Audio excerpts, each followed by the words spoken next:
It was 7:30 in the evening when I first pulled my canoe onto the rocky shore of the island, and the smell hit me immediately. Not a bad smell exactly, but something that made every nerve in my body come alive. It was the scent of deep wilderness, the kind you only find in places where humans are rare and temporary. The air carried the mineral tang of cold lake water mixed with the sweet decay of pine needles layered thick on the forest floor, centuries of them composting into black soil. Underneath that was the smell of moss, wet and ancient, growing on everything that stood still long enough. The cabin itself, when I got close enough, added its own notes to the symphony. Damp wood that had weathered decades of harsh Minnesota winters, cedar shingles gone soft with moisture, the faint musk of animals that had probably nested in the eaves or crawled under the foundation during the long months when the place sat empty. My name is Walter Hayes, and I work as a forest ranger down in the Superior National Forest, though I had been on leave for the past 3 months dealing with what the department psychologist called acute stress response after the incident with the Tillman kid. I do not want to talk about that. The point is, I know the woods. I grew up in them, spent my career in them, and I am not the kind of person who spooks easily or sees things that are not there. When I rented this cabin for 2 weeks, it was not about escaping reality or finding myself or any of that nonsense. I just needed silence and solitude in a place where nobody would ask me questions or look at me with that mixture of pity and suspicion that had become normal back in town. The cabin sat on the northwest corner of an island in the middle of what the old maps called Fletcher Lake, though the Ojibwe name was something longer that I could never pronounce properly. Getting here had taken 4 hours of paddling through a maze of waterways, following routes that were marked on my topographic map, but barely visible in reality. The last portage had been brutal, a quarter-mile carry through mud and deadfall, my shoulders screaming under the weight of the canoe and my pack. But that was the whole point. This place was remote. This place was forgotten. The rental listing had been sparse on details, just an address for sending payment and GPS coordinates that proved frustratingly vague once I was out here, where the tree cover was thick enough to scatter satellite signals into uselessness. The cabin was smaller than it had looked in the single grainy photograph on the website. One room, maybe 20 feet square, with a sleeping loft accessible by a ladder that did not look like it would support my weight. The walls were logs, hand-hewn, and fitted together with the kind of craftsmanship you do not see anymore, and they had settled over the years into a gentle slope that made the whole structure lean slightly to the east, as if it were trying to pull away from the prevailing wind. The windows were small, just 4 of them, with glass so old it had that wavy quality that distorted the view of the forest outside. The door hung crooked on iron hinges that squealed when I pushed it open. Inside, the smell intensified, mildew on the rough wool blankets stacked on the iron bed frame, smoke residue from countless fires in the stone fireplace that dominated one wall, something sharper underneath it all, almost medicinal, like pine sap or kerosene. The floorboards creaked under my boots as I stepped inside, and I could feel them sag in places where rot had started to do its work. There was a table made from a single slab of wood, probably cut from one of the massive white pines that still stood in scattered groves around the deeper parts of the boundary waters. 2 chairs, handmade, with seats woven from some kind of leather or hide that had gone stiff with age. A small kitchen area with a hand pump for water, and a 2-burner propane stove that looked like it dated from the 50s. No electricity, no phone line, obviously, no radio. The listing had been very clear about that. Total isolation. Exactly what I wanted. I dropped my pack on the floor and went back out to secure the canoe properly, tying it to a tree well above the waterline, even though the lake was still as glass and there was no weather in the forecast. Old habits. The sun was getting low, turning the water into a sheet of hammered copper, and the forest on the far shore had gone black in contrast, a solid wall of darkness broken only by the tops of the tallest pines catching the last rays. The silence out here was not really silence at all. It was filled with small sounds that you had to learn to hear. Water lapping at stones, a loon calling somewhere far to the north, that eerie rising wail that sounds like laughter or crying depending on your state of mind. Wind moving through pine branches with a sound like distant conversation. Somewhere in the undergrowth, something small moved through the leaf litter, probably a vole or a shrew going about its business. I stood there for a while, just breathing, letting the place settle into my bones. The air was cooling fast the way it does up here once the sun drops, and I could feel the dampness rising from the lake, a mist that had not quite formed yet but would by morning. My breath was starting to show, little clouds that hung in front of my face for a moment before dissipating. Summer was dying. It was the third week of September, and the leaves were just beginning to turn, splashes of yellow and red appearing in the birch and maple that grew between the pines. In another week or two, the whole forest would be on fire with color. But then the tourists would come, the canoeists and kayakers who treated the Boundary Waters like a theme park, and I would be long gone by then. I went back inside and started to unpack. The light was fading fast, and I wanted to get a fire going before it got completely dark. The wood box beside the fireplace was half full of split logs that looked like they had been there for years, the bark peeling off in strips, the wood dried to a light gray color that meant they would burn clean. I found matches in my pack and got a fire started with some birch bark and small twigs, feeding it carefully until the larger logs caught. The flames threw dancing shadows on the walls, and the crackling sound was comforting in a way that I had not expected. For the first time in months, I felt something in my chest loosen, just a fraction. That was when I found the notebook. It was wedged behind the wood box, probably knocked there accidentally and then forgotten. At first, I thought it was just another log, a piece of bark-covered wood that had fallen away from the pile, but when I reached for it, my fingers touched paper instead. I pulled it out and brushed off the dust and wood chips. It was a composition notebook, the kind with a black and white marbled cover that school kids use, though this one was old and water-stained. The pages were swollen and wrinkled from moisture, and some of them were stuck together. There was no name on the cover, no label, nothing to indicate who it belonged to or what it was for. I almost put it back. It felt like an invasion of privacy, reading someone else's notebook, even though whoever had left it here was long gone. But curiosity got the better of me. I carried it over to the table and sat down in one of the chairs, which creaked alarmingly under my weight. The firelight was not great for reading, so I lit one of the oil lamps I had found on a shelf, adjusting the wick until the flame steadied. Then I opened the notebook. The first page was dated June 15th, 1998, written in pencil that had faded to a soft gray against the lined paper. The handwriting was neat, precise, the kind you see from someone who learned penmanship in school back when that still mattered. It read, "My name is Martin Ashford. I am a surveyor from Duluth. I have rented this cabin for the summer to map the waterways in this section of the Boundary Waters. If you are reading this, I hope you are having a pleasant stay. Please respect this place. It is older than it seems, harmless enough, just a visitor like me, leaving a note for whoever came after." But something about that last line bothered me. It is older than it seems. What did that mean? The cabin was clearly old, probably built in the 20s or 30s based on the construction style, but that was not particularly unusual for structures out here in the wilderness. I turned the page. The next entry was dated June 18th, just 3 days later. The handwriting was the same but looked hurried, less careful. Spent the morning mapping the eastern shoreline. Found something strange. There is an old cabin on the next island over, maybe half a mile northeast of here. It is not on any of my maps, completely overgrown, almost invisible unless you know what to look for. Went inside. Everything was still there, food in the cupboards, rotted through, clothes hanging on pegs, a calendar on the wall from 1967. It looked like whoever lived there just walked out one day and never came back. Felt wrong being in there, like I was trespassing on something sacred or cursed. Could not shake the feeling that I was being watched. I read that entry twice, my eyes drawn back to that date, 1967. That was more than 30 years before Martin had written this entry, and who knew how many more years before I was sitting here reading it.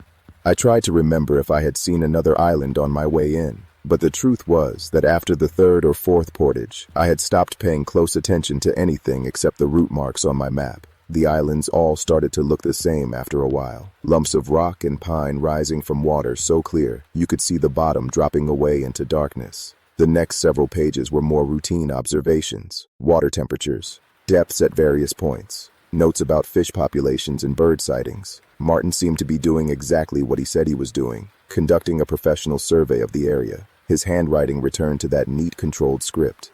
But then, on June 24th, the entries changed again. Went back to the abandoned cabin today. I do not know why.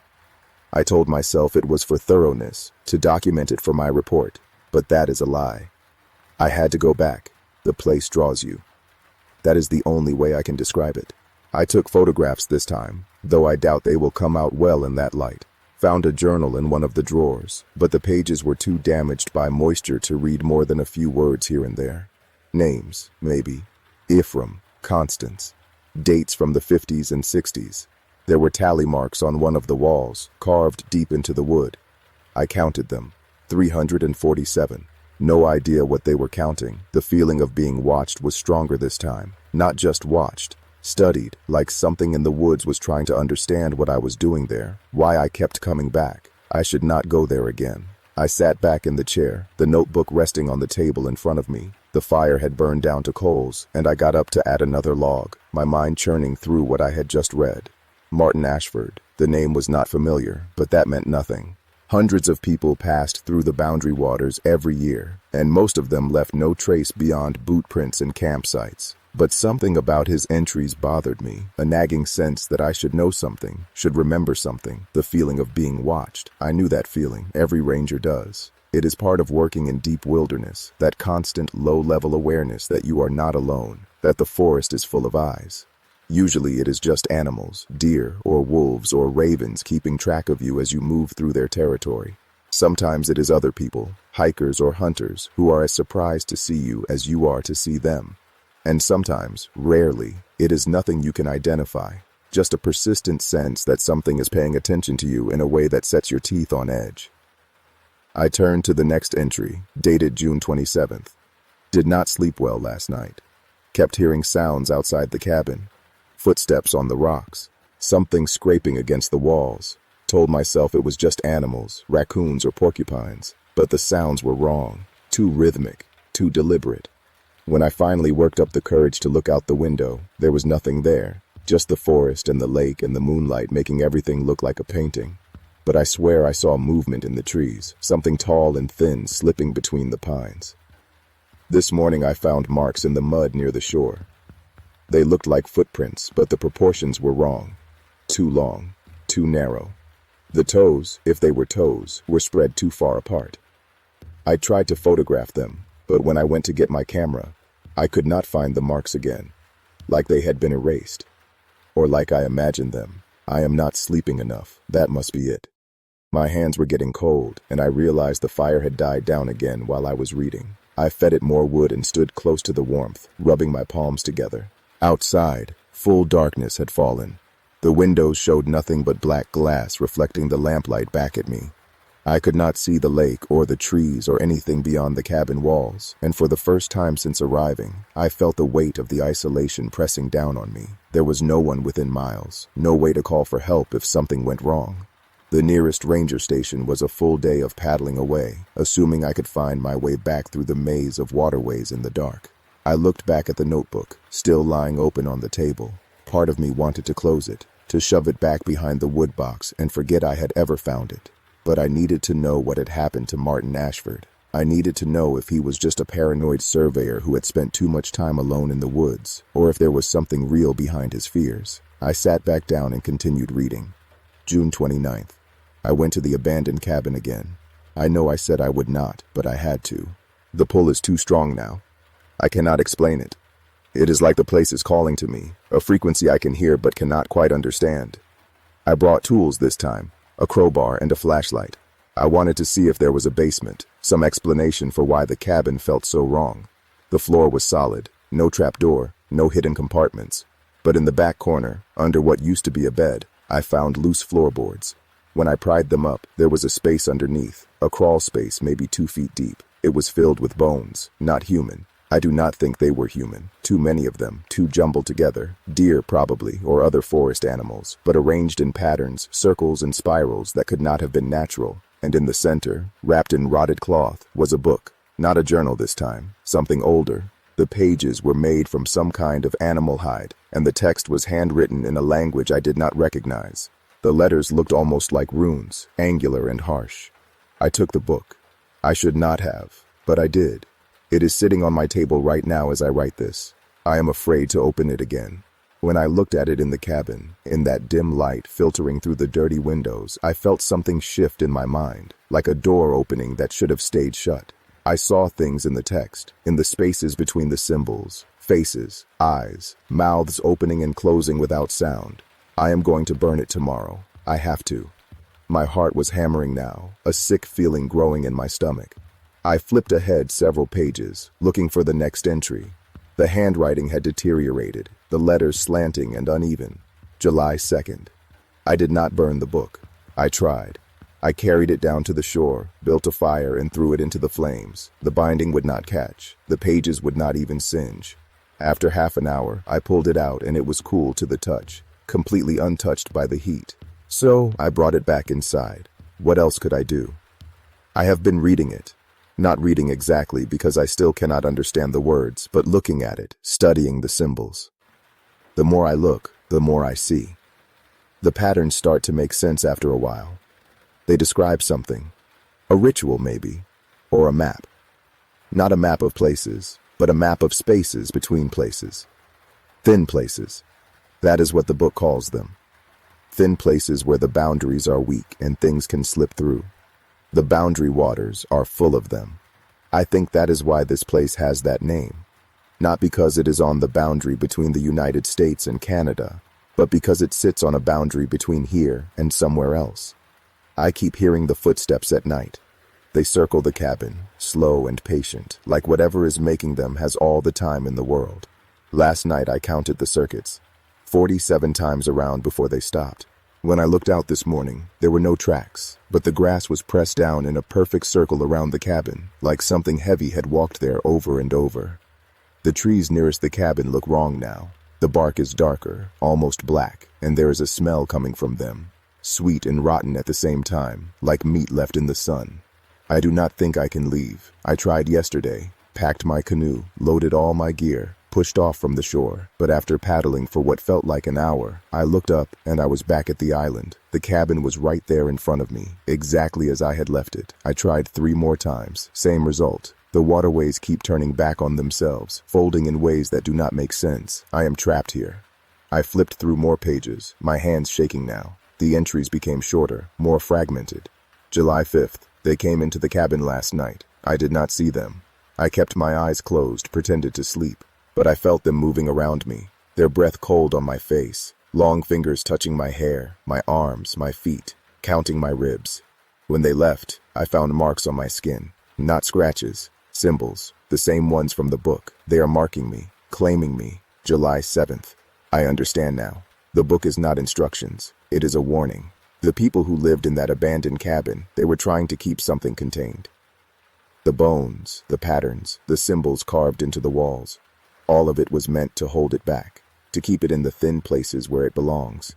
But the bindings weaken over time. They need to be renewed. That is what the tally marks meant. Days of watching, days of keeping vigil. Ephraim and Constance, whoever they were, they understood. They knew what lived in these woods, what moved through the spaces between the islands when the mist came down and the water went still. But they are gone now. They failed, or they gave up, or it took them. And there is no one left to maintain the watch, except me. July 9th. I found another cabin today, on an island I swear was not there before. This one was older than the others, built from logs so ancient they had turned to stone. The door was sealed with iron and symbols I recognized from the book. I did not go inside. I could hear something moving in there, scraping against the walls, breathing in a rhythm that did not sound like any living thing I know. It knew I was there. It spoke to me through the door, in a voice that came from everywhere and nowhere. It said my name. It said it had been waiting. It said the others always came eventually. I ran. I have been running ever since. But the islands keep changing, shifting their positions when I am not looking. I think I have been on 50 different islands today, or maybe I have been on the same island 50 times. Everything looks the same and nothing looks familiar. The sun has not moved since morning. It just hangs there in the sky, pale and cold, like it is painted on. I am back at my cabin now. I think it is my cabin. It looks right, but some of the details are wrong. The fireplace is on the wrong wall. There is an extra window. The table is made from a different kind of wood, but my things are here, my pack and my sleeping bag and the book, always the book. It sits on the table and watches me with its pages. I am going to hide this notebook. Someone needs to know. Someone needs to understand what is happening out here, what has always been happening. If you are reading this, if you found this cabin and you found this notebook, you need to leave. Now. Do not wait. Do not explore. Do not try to find the other cabins. And for the love of God, if you find a book wrapped in cloth, if you find symbols carved into wood or bones arranged in patterns, do not touch them. Do not look at them. Do not try to understand. Just leave. Get in your canoe and paddle until you reach civilization and never come back. The boundary is thinner than you think. The spaces are opening. What lives there is hungry and patient, and it has been waiting for so long. That was the last entry. The rest of the pages were blank, or at least they appeared blank in the lamplight. I held the notebook close to the flame and thought I could see faint marks on some of the pages. Impressions where a pencil had pressed hard enough to leave indentations without actually writing anything. Or maybe it was just my imagination, my mind filling in patterns where none existed. I closed the notebook and set it down on the table, my hands not quite steady. The cabin was very quiet. Even the fire had stopped crackling, burning with a steady, silent heat that gave off more light than warmth. I stood up and walked to the nearest window, cupping my hands around my eyes to block out the lamplight so I could see outside. The darkness beyond the glass was absolute. No stars, no moon, no reflection on the water. It was like looking into a void, a space where light simply ceased to exist. I told myself it was just cloud cover, a storm system moving in, but I had checked the weather before leaving, and the forecast had been clear for the next week. I moved to the next window. Same thing, solid darkness pressing against the glass like something physical. I could feel my heart rate climbing, that old familiar surge of adrenaline that came before things went bad. I had felt it the night the Tillman kid went missing. That sense that the world was tilting sideways, that the rules I thought I understood were suddenly subject to change without notice. I went to the door and put my hand on the handle, then stopped. Martin's words echoed in my head. Do not explore. Do not try to find the other cabins. Just leave. But it was full dark now, and I knew these waters well enough to know that paddling at night was suicide even under the best circumstances. One wrong turn, one unseen rock or submerged log, and I would be swimming in water cold enough to kill me in minutes. I would have to wait until morning. I could do that. I was good at waiting. I pulled my hand back from the door and returned to the table. The notebook sat there, innocent and terrible, its water-stained cover giving away nothing of what was written inside. I thought about throwing it in the fire, watching it burn or not burn, but I could not bring myself to touch it again.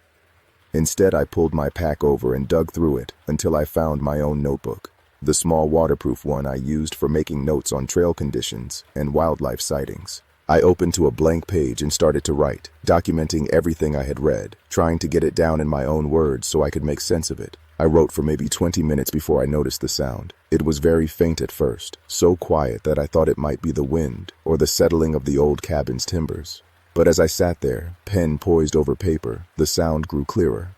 Footsteps, outside, on the rocks, slow and deliberate, moving in a circle around the cabin. I set down my pen and listened, counting without meaning to. The steps were evenly spaced, neither hurrying nor slowing, just a steady rhythm that went around and around.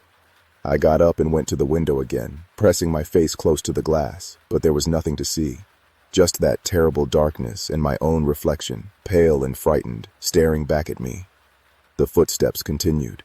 I started to count the circuits. 1, 2, 3. By the time I reached 10, my hands were shaking. By 20, I was seriously considering breaking my own rule about night paddling and making a run for it. But I forced myself to stay calm, to think rationally. I was a forest ranger, damn it. I had dealt with bears and wolves and aggressive moose.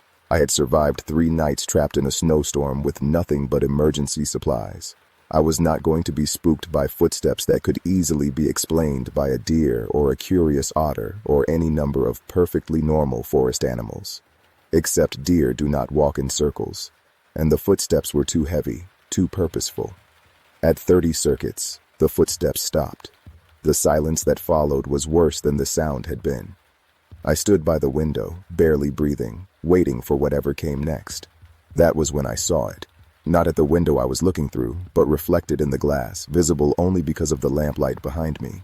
There was something standing in the cabin, in the corner by the fireplace, just at the edge of the light. It was tall, taller than any person should be, and thin enough that I could see the shadow of the stones behind it through its body. It was not moving, just standing there, watching me watch its reflection. I spun around, my heart in my throat. But the corner was empty, nothing there but shadows and old stone. When I looked back at the window, the reflection was gone too. I grabbed the oil lamp from the table and held it high, flooding the cabin with as much light as the small flame could provide. Every corner, every shadow, every space behind furniture or under the bed frame, nothing. I was alone. The rational part of my brain insisted that I had imagined it, that the stress and the isolation and reading Martin's paranoid entries had worked on my mind until I was seeing things that were not there. But my hands would not stop shaking, and I could not seem to get enough air into my lungs. I sat back down at the table and picked up Martin's notebook again, opening it to the last entry. Do not touch them. Do not look at them. Do not try to understand. But I had already looked. I had already touched. And understanding was creeping in at the edges of my mind like water seeping under a door, cold and unstoppable. I stayed awake all that night. I fed the fire and kept the lamp burning and tried very hard not to think about what I had seen or thought I had seen. When the first gray light of dawn finally began to show at the windows, I felt a wave of relief so intense it almost brought tears to my eyes. I packed my gear in frantic haste, shoving everything into my bag without bothering to organize or compress it. The notebook, Martin's notebook, I left on the table. Let someone else find it. Let someone else carry that weight. I was done. I was leaving. I would paddle until I hit civilization, and then I would never come back to the boundary waters. Not for any reason, not ever again. The canoe was where I had left it, tied to the tree above the waterline. The morning was gray and cold. Heavy mist rising from the lake in thick curtains that reduced visibility to maybe 20 feet. I could not see the far shore at all. Could not even see the nearest islands. Just gray water fading into gray air, the boundary between them uncertain. I loaded my pack into the canoe and untied the rope, ready to push off. That was when I noticed the marks. They were carved into the tree I had used as a mooring point, deep gouges in the bark that formed symbols I recognized from Martin's descriptions. The same angular, harsh letters that had been in the book, in the abandoned cabin, on Martin's skin. They had not been there yesterday. I was sure of it. I would have noticed. But there they were now, fresh cuts oozing sap, the wood underneath pale and raw. My hands fumbled with the rope, nearly dropping it into the water. I threw it into the canoe and shoved off hard, my boots slipping on the wet rocks. The canoe scraped over stones and then I was afloat, paddle in hand, pointing the bow toward what I hoped was south. The mist swallowed me almost immediately. I could not see the island I had just left, could not see anything except gray water extending in all directions. I paddled hard, faster than was smart in these conditions, but I did not care. I just needed to move, to put distance between myself and that cabin, between myself and whatever had circled it in the darkness. After what felt like an hour, but was probably only 20 minutes, I started to see shapes in the mist ahead, dark masses that resolved into trees and rocks as I got closer. An island. I steered wide around it, not wanting to get too close, not wanting to risk running aground, but as I passed, I saw a structure through the trees. A cabin, old and overgrown, almost invisible under the moss and vines, exactly as Martin had described. My hands froze on the paddle. I let the canoe drift, carried by its own momentum, staring at that cabin. I should have kept going. I should have paddled away as fast as I could. But something made me turn the canoe toward shore, something stronger than fear or common sense. The pull Martin had described, the need to understand. I beached the canoe and climbed out, my legs unsteady after sitting for so long. The cabin was maybe 50 yards from the waterline, set back in a grove of ancient pines. As I got closer, I could see details, the rotted roof with saplings growing through it, the door hanging open on broken hinges, the windows like empty eye sockets. I stepped inside. The smell hit me first. Decay and mildew and something else, that sweet rotten smell Martin had mentioned.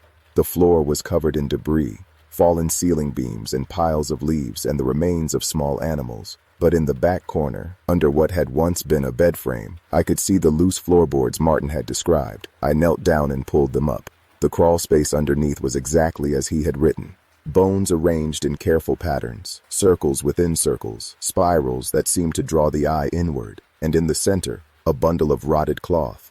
I reached for it and then stopped, my hand hovering inches above the fabric.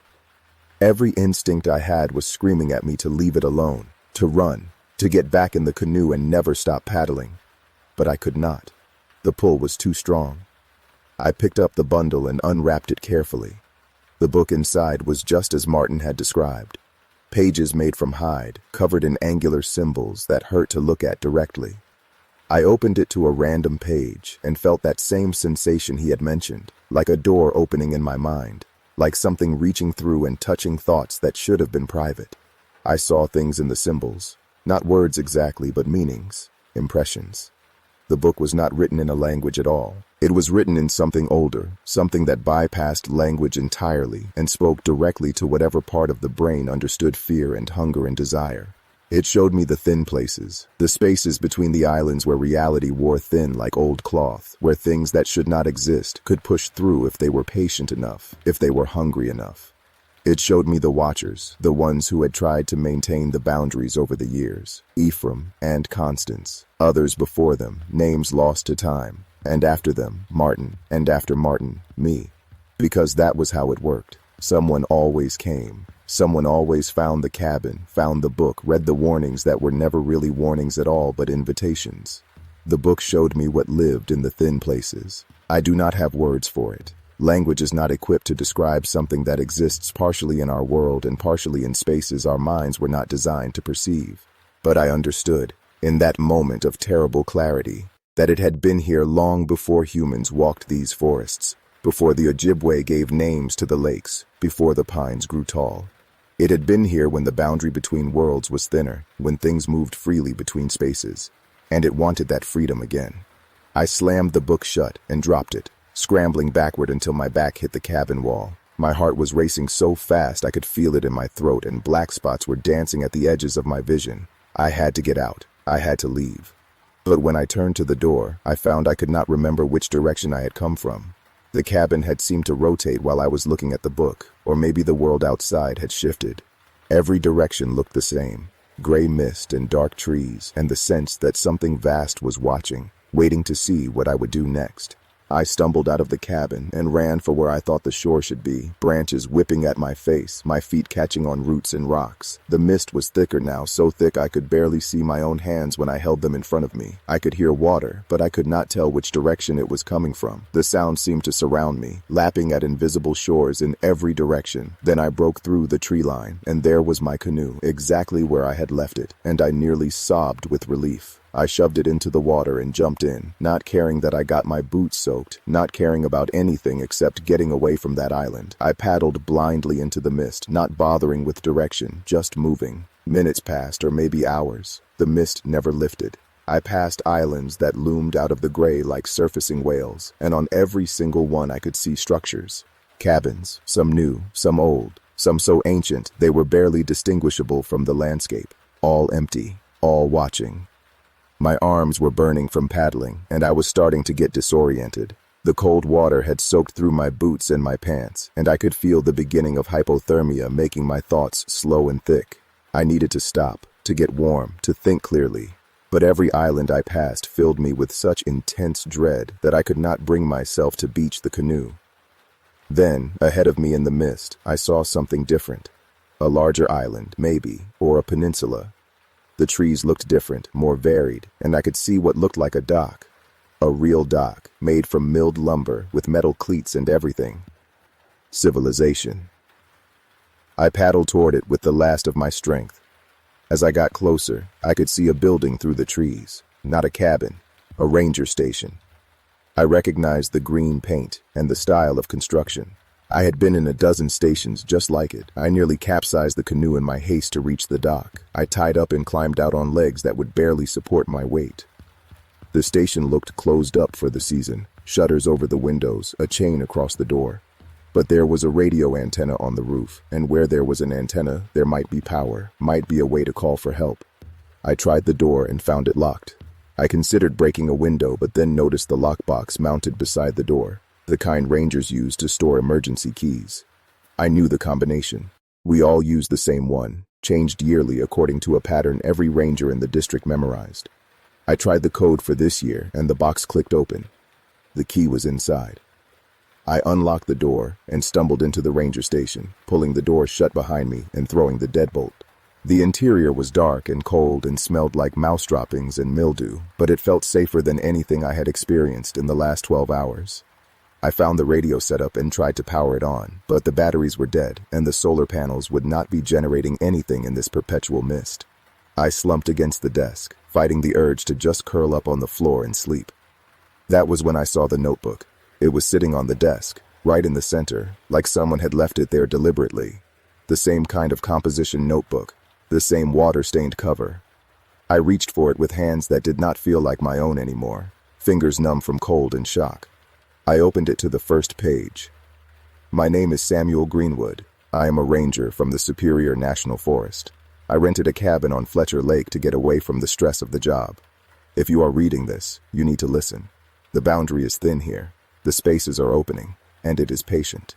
So very patient. I flipped ahead, my eyes scanning entries that described the same progression. Finding a cabin, finding a book, seeing things that should not exist. Trying to leave and finding that the waterways had become a maze that always led back. Samuel had survived longer than Martin, or at least he had made more entries. The last one was dated September 15th, 2 weeks ago. I am going to walk into the lake. I am going to fill my pockets with stones and walk until the water closes over my head. It is the only way out that I can see. The pull is too strong now. If I stay, I will become like the others, like the things that circle the cabins at night, like the watchers who forgot what they were watching for and became part of what they watched. To whoever finds this, I am sorry. I tried to warn people. I tried to get word out, but the forest does not let us leave. It does not let the truth leave. We are part of it now, woven into the thin places, another layer in the boundary. If you are reading this, you are already caught. The water will call to you too, or the forest will keep you. Or you will become a watcher like the ones before. There is no leaving. There is only choosing how you stay. I dropped the notebook. My whole body was shaking now, violent tremors that I could not control. I looked around the ranger station, and for the first time, I noticed things that were wrong. The calendar on the wall was from 1989. The maps were hand-drawn, showing waterways that did not match my memory. The door I had just locked had another lock on the inside, a heavy slide bolt that looked like it was meant to keep things in rather than out. I ran to the window and pulled the shutter open a crack. The mist had cleared a little, enough that I could see the dock and my canoe. Except it was not my canoe. The canoe tied to the dock was old, aluminum instead of fiberglass, faded and dented, and beside it were other canoes, 3 or 4 of them, all old, all in various states of decay. How long had I been paddling? How many times had I circled back to this place thinking it was the first time? I checked my watch, but the hands had stopped at 7:30, the exact time I had arrived at the cabin yesterday. Or what I thought was yesterday. Time felt slippery now, unreliable. I went back to the desk and found more notebooks in the drawers, dozens of them, all in different handwriting, all telling the same story with slight variations, dates ranging from the 1940s to just a few months ago. And all of them ending the same way, with the writer either walking into the lake or accepting their role as a watcher or simply stopping mid-sentence, as if they had been interrupted and never came back. I picked up one of the newer notebooks and flipped through it. The handwriting was familiar, neat, precise, professional. Martin Ashford. But the dates were wrong.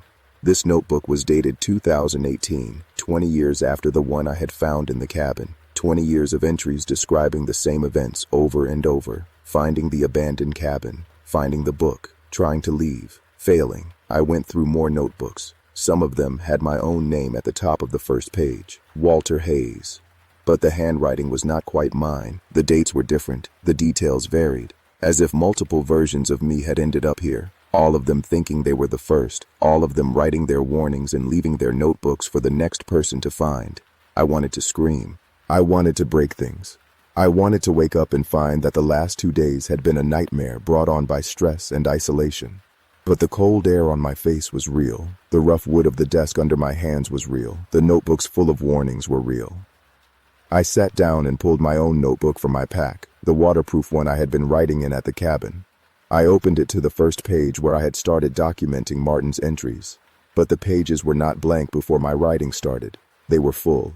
Entries in my own handwriting, dated weeks ago, months ago, describing the same events I was experiencing now. I am at the cabin. I found a notebook. I am trapped. I am at the ranger station. There are so many notebooks. I understand now. I flipped to the end of my notebook. The last entry was dated tomorrow. It read, I am going to try one more time to leave. I am going to paddle north until I hit the Canadian border or I die trying. If I fail, if I end up back at the cabin or the station, I will accept what I am. I will become a watcher. Someone has to maintain the boundary, even if we no longer remember why. Even if we have become part of what we watch. I sat there for a long time, staring at that entry in my own handwriting, describing things I had not yet done.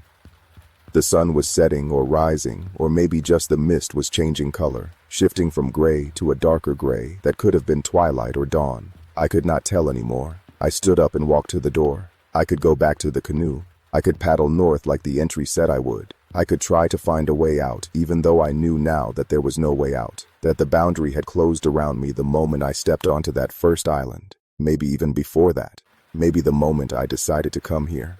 Or I could accept it. I could become like Samuel and Martin and Ephraim and Constance and all the others whose names filled the notebooks.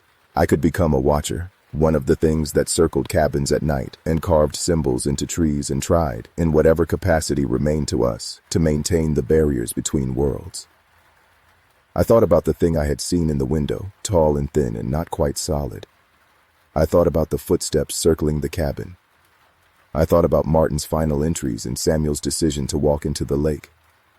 And I thought about the Tillman kid, the reason I had come out here in the first place. We had found him 3 days after he went missing, walking in circles around the same square mile of forest, unable to explain where he had been or what he had seen. His eyes had been different afterward, distant, like he was looking at things the rest of us could not see. They had called it trauma, shock, dissociation, but I had seen that look before, in old photographs in the ranger archives. Trappers from the 1800s, loggers, early surveyors. All of them had that same distant look, like they had seen too far into something and could not quite find their way back. I put my hand on the door handle. Outside, the mist was thickening again, turning the world into gray nothing. I could hear water lapping at the dock. I could hear wind moving through trees that might or might not be real. And underneath it all, very faint, I could hear footsteps, slow and patient, circling, always circling. I opened the door. The mist rushed in, cold and damp and smelling of deep water and older things. I stepped outside and closed the door behind me. The dock was empty. The canoes were gone. Even my pack, which I had left by the station door, had disappeared. There was nothing but the mist and the sound of water and the footsteps getting closer. I started walking, not toward the water, not back to the station, just walking, because that was what you did when there was nowhere else to go. The trees appeared in the mist, and then dissolved again as I passed. The ground rose and fell. I walked for what felt like hours, and eventually I found myself back at a cabin. Not the one I had rented, not the abandoned one I had explored. A different cabin, or maybe the same cabin in a different time, a different layer of this place that existed outside of normal geography. The door was open. There was a fire burning in the fireplace, though I had not seen smoke from outside. On the table was a composition notebook, its pages blank and waiting. I sat down in the chair, which creaked under my weight, and I picked up the pencil that lay beside the notebook. My hand moved without conscious thought, writing words I had not chosen to write. My name is Walter Hayes. I am a forest ranger from the Superior National Forest. I rented a cabin on Fletcher Lake to escape the stress of my job. If you are reading this, you need to listen carefully. The boundary is thinner than you think. I wrote for hours, or days, or maybe no time at all. I filled pages with warnings that I knew would not save anyone, because the warnings were part of the trap, the lure, the way the boundary called to people and pulled them in. When I was done writing, I closed the notebook and put it somewhere I knew it would be found. Behind the wood box, on a ranger station desk, under a loose floorboard. All of the above and none of the above, because this place did not follow rules of linear time or single locations. Then I stood up and walked outside. The mist had cleared enough that I could see the lake and the forest and the other islands scattered across the water like stones. I could see the cabins on each island, some occupied, most empty, all waiting. I could see the thin places, the spaces between where reality wore thin and other things showed through. And I could see the others, the watchers, tall and thin and not quite solid, standing at the edges of islands, moving through the trees, circling cabins in the darkness. They turned to look at me as I emerged, and I recognized some of them. Martin with his surveyor's precision, Samuel with his ranger's awareness, Ephraim and Constance, and dozens of others, hundreds of others, stretching back through time to when these woods were young and the boundaries were first drawn. They did not speak. There was nothing left to say. I took my place among them, feeling my body begin to change, to thin, to spread out across space and time like mist spreading across water. I could feel every island now, every cabin, every person who had ever rented one or stumbled across one, or thought they were just taking a peaceful vacation in the wilderness. I could feel the boundary stretching and contracting like something breathing, and I understood that we were not guards. We were not protectors. We were the boundary itself, woven into it, part of the fabric that kept the worlds separate or failed to keep them separate. It did not matter which, because we would do this forever, circling and watching and leaving warnings that no one would heed until they too became watchers. Somewhere, in some version of the world that still followed normal rules, someone else was paddling toward Fletcher Lake. Someone else was reading a rental listing for a remote cabin. Someone else was looking for silence and solitude and a place where no one would ask them questions. I could feel them coming. We could all feel them coming. And we waited, patient and hungry and ancient, for the boundary to thin just a little more, for the spaces to open, for the new watcher to arrive and begin the cycle again. The mist is rising. The water is still. The cabin door is open. And I am out here somewhere, circling and circling and circling, wearing footprints into the earth that will disappear by morning, carving symbols into trees that serve no purpose except to lure and to warn, and to mark the boundary between what is and what should never be. If you are reading this, if you found a notebook in a cabin in the boundary waters, you should leave. You should paddle until your arms give out and then keep paddling. You should never come back. But we both know you will not listen. No one ever does. The pull is too strong. The silence is too deep. The boundary is too thin. And we are waiting. The static on my radio crackled like bones breaking when I first heard Emmett Harlan's voice cut through from nowhere that September night, and I knew right then that something had gone terribly wrong, because Emmett Harlan had been missing for 3 weeks, and the search parties had already given up looking for his body in the ravines below Cascade Canyon, where his abandoned tent had been found torn to shreds with blood frozen black on the pine needles. I gripped the radio handset so hard my knuckles went white as his voice came through again, distorted and hollow, like he was calling from the bottom of a well, or maybe from somewhere much worse, and he kept repeating the same 4 words over and over until the transmission dissolved back into static, and those 4 words have haunted me every night since then. When I lie awake in my narrow bunk 70 feet above the ground, listening to the wind howl through the steel cables that hold my lookout towers steady against the storms that roll across the Teton Range, he said they are still here. Just those 4 words repeated maybe a dozen times before the radio went dead, and I tried calling back, tried reaching the ranger station down at Jenny Lake, tried anything to get someone else on the frequency to confirm they had heard it too, but all I got was dead air and the kind of silence that makes you realize just how alone you really are up here in Tower 4, overlooking the vast wilderness that stretches from Jackson Lake all the way to the Idaho border, where the forest gets so thick and dark that even in broad daylight the spaces between the trees look like doorways into nothing. My name is Jacob Marsh, and I have been a fire lookout for the United States Forest Service for 11 years now, and in all that time I have seen lightning split trees in half, and watched walls of flame consume thousands of acres and witnessed storms so violent they bent radio towers like pipe cleaners, but nothing I have experienced prepared me for what happened during my final season at Tower 4 when the disappearances started, and the thing that had been sleeping in the deep valleys of the Grand Tetons finally woke up. I need to go back to explain this properly, because if something happens to me and they find these pages, I want there to be a record of what really occurred up here. Not the sanitized version the Park Service will put in their reports, but the truth about why so many people went missing that autumn, and why I am certain that whatever took them is still out there waiting in those ancient forests that have stood since before the first trappers came through South Pass. Tower 4 sits on a rocky outcrop at 9,200 feet elevation about 6 miles northeast of Jenny Lake, and on clear days, which are rare in September, you can see all the way to the Snake River winding through Jackson Hole like a silver thread through green fabric. The tower itself is a standard L4 model, built in 1952 with a 14 by 14-foot cab perched on steel legs with windows on all four sides and a wraparound catwalk where I would stand during storms to watch for lightning strikes that might spark fires in the dry timber below. Living quarters were Spartan, just a single bed, a wood stove, a small desk with the radio equipment, and a cabinet for supplies that got packed in by mule once a month, weather permitting. No electricity except for the solar panel that charged the radio batteries, and no running water except what I collected in rain barrels or hauled up from a spring half a mile down the trail.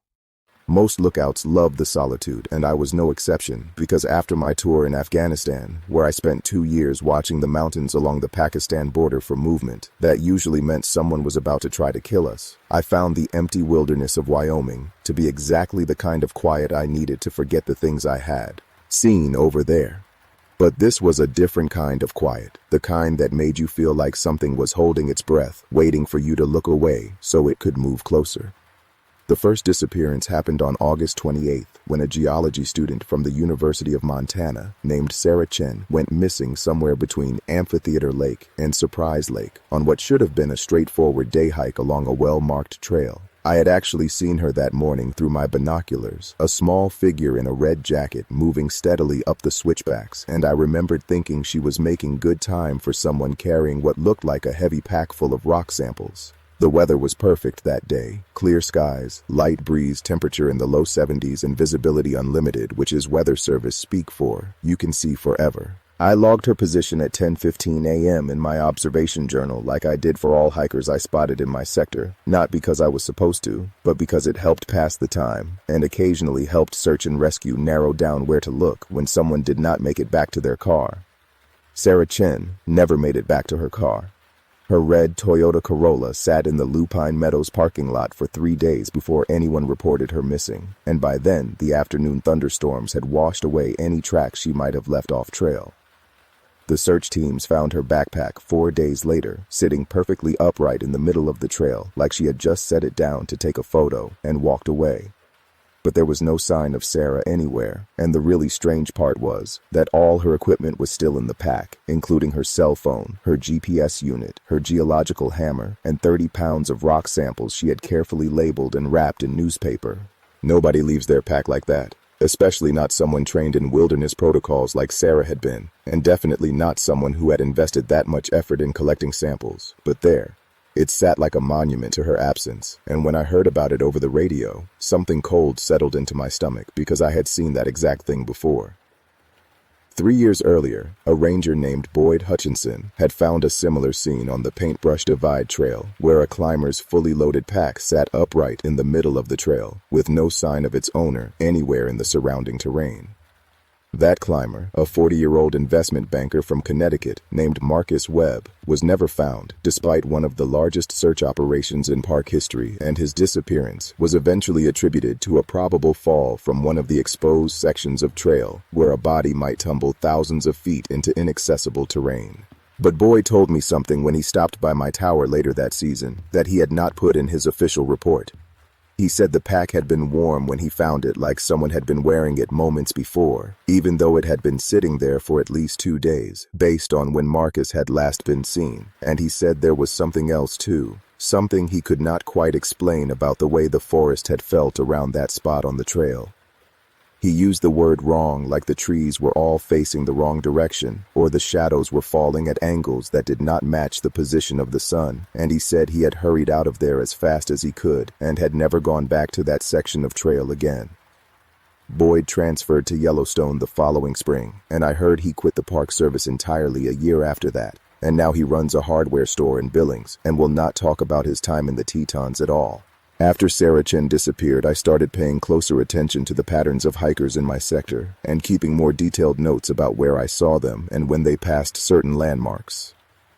The Park Service does not require lookouts to maintain such records, but I had learned in Afghanistan that patterns mattered, that breaks in routine were often the first sign that something was about to go sideways, and up here in Tower 4, I was starting to see patterns that made no sense. Hikers would appear on one section of trail and then somehow show up on a completely different trail miles away, without enough time having passed for them to cover that distance, even if they were running. Sometimes I would track someone through my binoculars, watch them disappear behind a stand of trees, and they simply would not emerge on the other side, even though there was nowhere else for them to go except straight through. At first I assumed I was just losing track, mixing up different hikers, or maybe people were taking shortcuts I did not know about, but then I started numbering them in my log and timing their progress with my watch, and the impossible movements kept happening. Hiker number 43 on September 2nd. Blue shirt, khaki pants, entered the tree line at GPS coordinates I had marked on my map at 2:17 p.m. and should have emerged at the meadow on the other side within 5 minutes based on the distance and their pace, but they never came out, and when I glassed the entire area for the next hour, I found no trace of them anywhere. They were not reported missing, no search was initiated, so presumably they made it back safely. But I never saw them again, and I spent the rest of that day wondering if I was starting to lose it up here, if the isolation was finally getting to me the way it sometimes got to lookouts who spent too many seasons alone. Then on September 5th, a family of 4, the Brennans from Ohio, went missing on the Bradley Lake Trail, and this time there were witnesses. Another hiking group passed them heading up while they were coming down and exchanged a few words about the weather and trail conditions, and that was at 3:30 in the afternoon, with only 2 miles of easy downhill trail between them and the parking area. The Brennans never reached their car. The other group reported that something had felt off about the encounter, though they could not say exactly what. Just that the family had seemed distracted or maybe scared, looking over their shoulders constantly, and the father kept putting his hand on his children's backs, urging them to walk faster even though they were clearly exhausted. The search teams found nothing, not a single piece of gear or clothing, and the trail showed no signs of anyone leaving the established path. It was like the Brennan family had simply evaporated somewhere on those final 2 miles, and the search coordinator, a veteran ranger named Tom Aldridge, who had been doing this for 20 years, told me privately that in all his time working rescue operations, he had never seen anything like it. He said the search dogs had acted strange too, refusing to follow the scent trail past a certain point on the path, whining and tucking their tails like they were being confronted by something that terrified them, even though there was nothing there that any of the human searchers could see or sense. I started sleeping badly after the Brennans vanished. At night I would lie in my narrow bunk listening to the wind moving through the tower's steel frame, and every creak and groan sounded like footsteps on the catwalk outside. Sometimes I would get up and do a full circuit checking all 4 sides with my flashlight, but there was never anything there except the vast darkness of the wilderness stretching out in all directions and the distant lights of Jackson far to the south. The radio would pick up strange interference too, not the normal static from weather systems, but voices speaking in what sounded like English, except the words were all wrong, like someone was reading from a dictionary in random order, or maybe like they were trying to remember how to speak but could not quite get the sounds to line up properly. I reported the interference to dispatch, but they said they were not picking up anything unusual on their end and suggested maybe I was catching skip from some distant ham operator bouncing signals off the atmosphere. But I knew what skip sounded like, and this was not it. This was something else. Something that made my skin crawl every time I heard it, and I started leaving the radio volume turned down at night, even though that was against regulations because a lookout was supposed to be available for emergency calls 24/7. On September 10th, I watched through my binoculars as an elderly man named Walter Cray, who had been hiking these trails for 50 years according to the folks at the Jenny Lake Ranger Station, walked into a stand of lodgepole pines on the Cascade Canyon Trail and did not come out the other side. I had my radio in hand, ready to call it in, but then I saw him emerge from completely different trees a quarter-mile back down the trail, walking in the same direction, like he had somehow looped back without turning around. I watched him approach the same stand of pines again, and this time he stopped just before entering them. Stood there for maybe 30 seconds like he was having a conversation with someone I could not see, and then he turned around and walked quickly back down the trail, moving faster than any 70-year-old should have been able to move on that steep terrain. I called the Jenny Lake station and suggested someone check on Walter when he got back to the trailhead, and they radioed back an hour later to say he had made it to his car safely, but was acting confused and could not remember large portions of his hike. They took him to the medical clinic in Jackson, where the doctors found nothing wrong except mild dehydration, and when they asked him about the missing time, he insisted he had only been gone for an hour, even though witnesses had seen him start up the trail at 8 that morning, and it was now past 3 in the afternoon. The next day, September 11th, I woke up to find footprints in the dust on my catwalk. They went all the way around the tower and stopped at each window like something had been looking in at me while I slept. And the strange thing was, they were bare footprints, but wrong somehow, too long and thin, with what looked like 6 toes and a heel that seemed to curve in the wrong direction. I took photos and sent them to Tom Aldridge asking if he had ever seen prints like these, maybe from a bear with deformed paws or something, but he never responded. And when I followed up the next day, he said he never received any photos from me, even though I had the sent confirmation on my phone. I looked at the photos again, and they were gone. Just blank, black rectangles like the files had been corrupted. And when I went back outside to look at the prints themselves, the wind had already blown them away. That was when I started keeping this written record, because I was beginning to understand that whatever was happening up here did not want to be documented. And if something happened to me, I needed there to be some kind of evidence that could not be deleted or corrupted or blown away by the wind. September 15th brought the first snow of the season, just a light dusting that melted by noon, but it was enough to show tracks, and what I saw that morning made me seriously consider abandoning my post and hiking out. Right then, protocols be damned. There were paths through the snow all around my tower, dozens of them crisscrossing and looping and doubling back like something had been circling the structure all night, and the footprints were the same as before, elongated and wrong, but this time there were different sizes, like whatever was making them had brought friends or family or a hunting pack.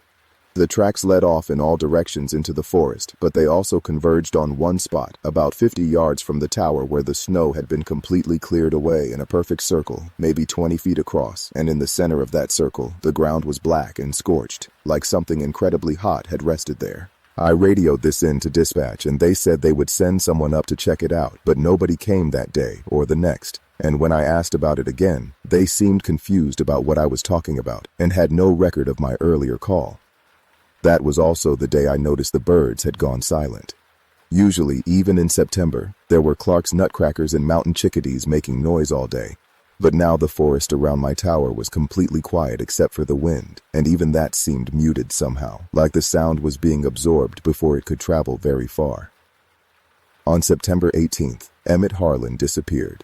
He was an experienced backcountry guide who had been leading trips into the Tetons for 30 years and knew every trail, every campsite, every water source between here and Yellowstone.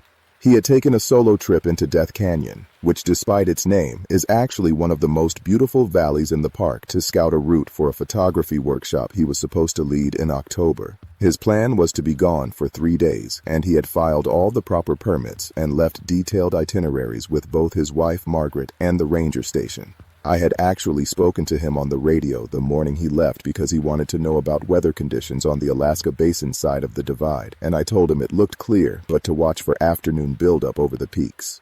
He laughed and said he had been watching those clouds build for longer than I had been alive, and I said fair enough and wished him good hiking. That was the last time anyone heard from him. On day 4, when he had not returned, Margaret called the rangers and they initiated a search. They found his camp exactly where he said it would be, at the Death Canyon shelf, but his tent was shredded and there was blood on the pine needles, though not enough to indicate a fatal injury. The strange thing was, his boots were still in the tent, placed neatly side by side like he had taken them off to sleep, but his sleeping bag was missing along with Emmett himself. The search went on for 3 weeks and covered hundreds of square miles. They brought in helicopters with thermal imaging and dog teams from 3 states and volunteers who walked grid patterns through every accessible piece of terrain. They found nothing else, not a single piece of gear or clothing or any sign of Emmett Harlan. The blood was tested and confirmed to be his, but the amount suggested maybe a bad cut, nothing life-threatening.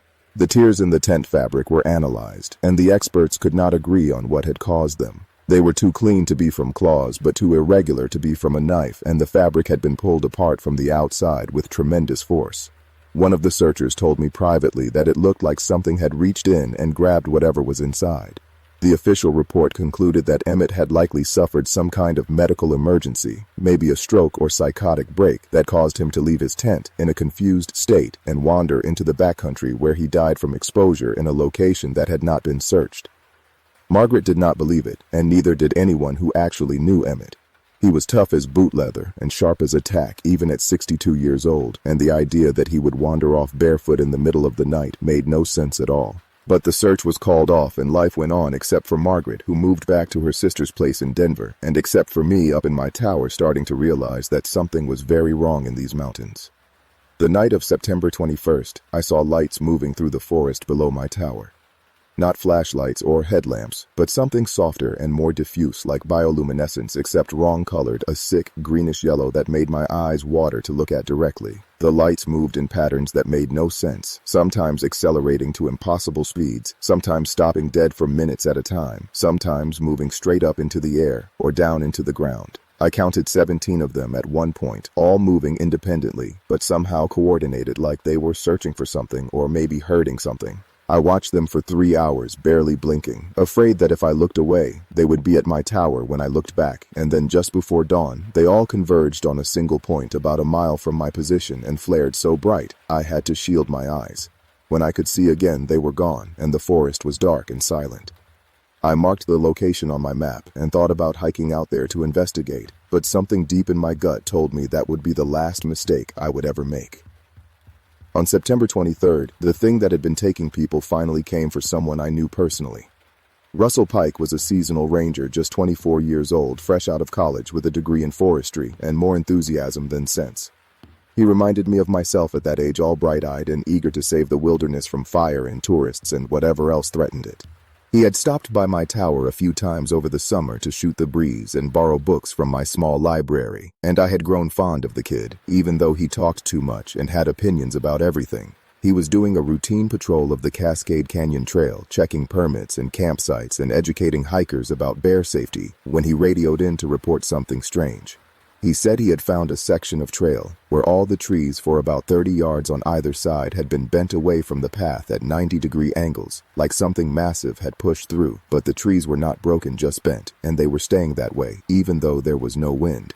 He said the air in that section felt thick and hard to breathe, and his radio was getting interference that sounded like voices speaking backwards. I told him to get out of there immediately, and he laughed and said he was going to take some photos first for the report. That was at 2:43 p.m. At 2:51 p.m., his radio triggered again, but all that came through was screaming. Not words, just pure animal terror, the kind of sound I had only heard once before when I watched a man realize he had stepped on a landmine and knew he was about to die. The screaming lasted for maybe 5 seconds and then cut off. And then there was a different voice on the radio, speaking in that same wrong English I had been hearing in the static.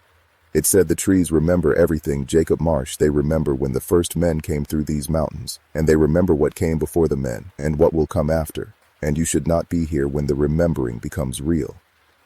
Then the radio went dead. The search teams found Russell's radio and pistol on the trail exactly where he said the bent trees were, except there were no bent trees, just normal forest on both sides of the path. No sign of Russell, no blood, no torn clothing, nothing. They searched for a week and found nothing else, and the incident was officially classified as a probable animal attack, even though no animal in these mountains behaves like that, and no animal could make a grown man vanish so completely that trained dogs could not even find a scent trail. That night, I sat at my desk writing down everything I could remember about the voice on the radio, and I became aware that something was standing on the catwalk behind me.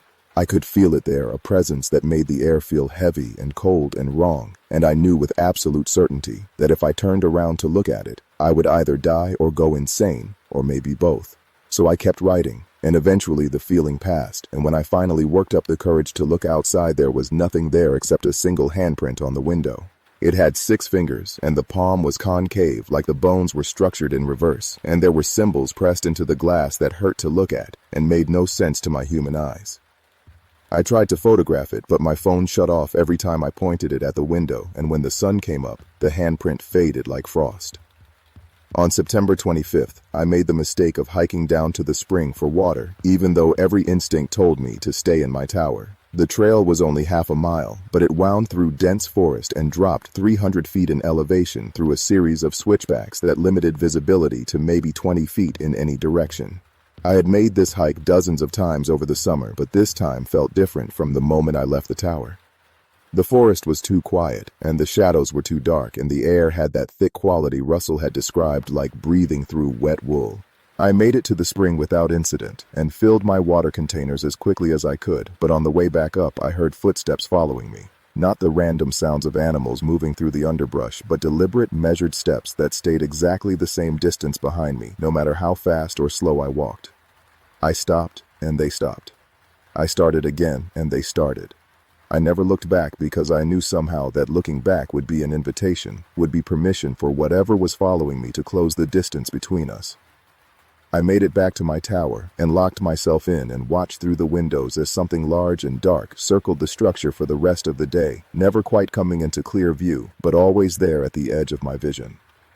That night, the voices on the radio got louder and more insistent. They were not speaking English anymore, but something older that made my teeth ache to hear. And even though I could not understand the words, I knew they were talking about me, about all of us who had come to these mountains thinking we belonged here, thinking we could master this wilderness with our trails and our towers and our maps. The voices spoke of ancient agreements broken and boundaries crossed, and prices that had to be paid, and I understood then that the park boundaries and trail markers and everything else we had imposed on this landscape meant nothing to whatever had always lived here. We were the intruders, and we had been tolerated for a while, but that tolerance was ending. On September 27th, I watched through my binoculars as a group of 3 hikers entered the same stand of pines where Walter Cray had experienced his lost time. They walked in together talking and laughing, and they never came out. I watched that spot for 6 hours and saw nothing, and when I checked the trail register later, there was no record of any group of 3 hiking that day. It was like they had never existed at all. The next morning, I found tracks in the ashes around my wood stove inside the locked tower. Something had been in here with me while I slept, walking around my bed and standing at the window looking out, and I had not heard a thing. The footprints in the ash were human-sized, but wrong in every other way, and they led to and from the door, which was still locked from the inside, with no sign of forced entry. I stopped sleeping after that. I would doze sometimes during the day when the sun was bright, but at night I sat at my desk with my back to the wall and my eyes on the door, and I wrote down everything I was seeing and hearing because I knew my time was running short. On the night of September 30th, the radio crackled to life at 3 a.m., and Emmett Harlan's voice came through clear as day. He said, "They are still here, Jacob. They never left. They were just sleeping deep down in the oldest parts of the forest where the roots go down to the hot rocks and the water tastes like copper and sulfur." I dreamed of the book lying open on the floor, and in my dream, I could read what was written on its pages. It was a record, I understood, a chronicle of events that had occurred in Hollowbrook over a span of centuries. It spoke of the original inhabitants of the land, a people whose name has been erased from history, and of the pact they had made with something that lived in the deepest part of the forest. It spoke of the price they had paid for that pact, and of the price that was still being paid, would always be paid, as long as the forest stood. And it spoke of the others, the beings that the Whitmore girl had mentioned, the figures in her drawings. It gave them a name I cannot bring myself to write even now, a name that felt like broken glass in my mind when I read it. I woke at dawn with that name on my lips and a certainty in my heart that I had not truly dreamed. I had remembered. Something had been placed in my mind during those lost hours in the cabin, a fragment of knowledge that I was not supposed to possess, and it had surfaced in my sleep because my conscious mind could not contain it. I never entered the Pemberton cabin again, but I never forgot what I learned there, and I never stopped seeing the consequences of that knowledge in everything that happened afterward. The dreams continued for years, recurring with no apparent pattern, sometimes several nights in a row, and sometimes not for months at a time. They were always the same, always the book, always the record, always more information than I could hold in my waking mind. I began to understand things about Hollowbrook that I should not have been able to understand, things that no rational process of observation and deduction could have revealed. I understood that the forest was old, far older than the trees that grew there, older than the mountains that surrounded it, older perhaps than the land itself. I understood that something had made its home in this place long before humanity existed, and that it had been here when the first people arrived, and that it would be here long after the last human being had turned to dust. I understood that the disappearances were not accidents, not predations in the normal sense of the word. They were transactions. They were exchanges. They were the fulfillment of an agreement that had been made before history began, an agreement that could not be broken because it was woven into the very fabric of what Hollowbrook was. And I understood finally why the Park Service kept Hollowbrook secret, why the congressional records were sealed, why rangers like Earl and Margaret and now myself were chosen for their ability to accept what could not be explained without losing their ability to function. We were not protectors of the forest. We were managers of the secret. We were the buffer between the ordinary world and something that the ordinary world could not be allowed to know. The years passed. I learned the forest as few people have ever learned it. Every trail and stream and hidden clearing, every place where the rules applied and every place where new rules seemed to emerge without warning. I conducted search and rescue operations for hikers who had stayed too long in the wrong places. I recovered bodies that showed no signs of violence but also no signs of natural death, bodies that lay peacefully on the forest floor as if they had simply decided to stop living. I found children who had been missing for days, sitting calmly by streams or perched on fallen logs, who spoke of friends they had made in the woods, friends who were not children and not adults and not quite human, but who had been very kind to them nonetheless. I watched Margaret age and eventually retire, replaced by a young man named David Carver, who had transferred from the Everglades and who lasted exactly 14 months before requesting a reassignment to a desk job in Washington.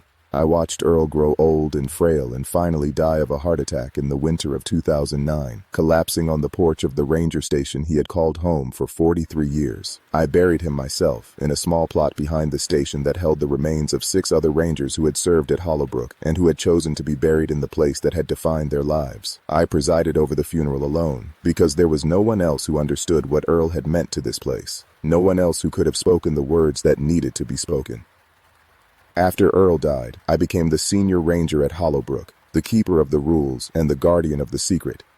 It was a responsibility I had never asked for, but could not refuse.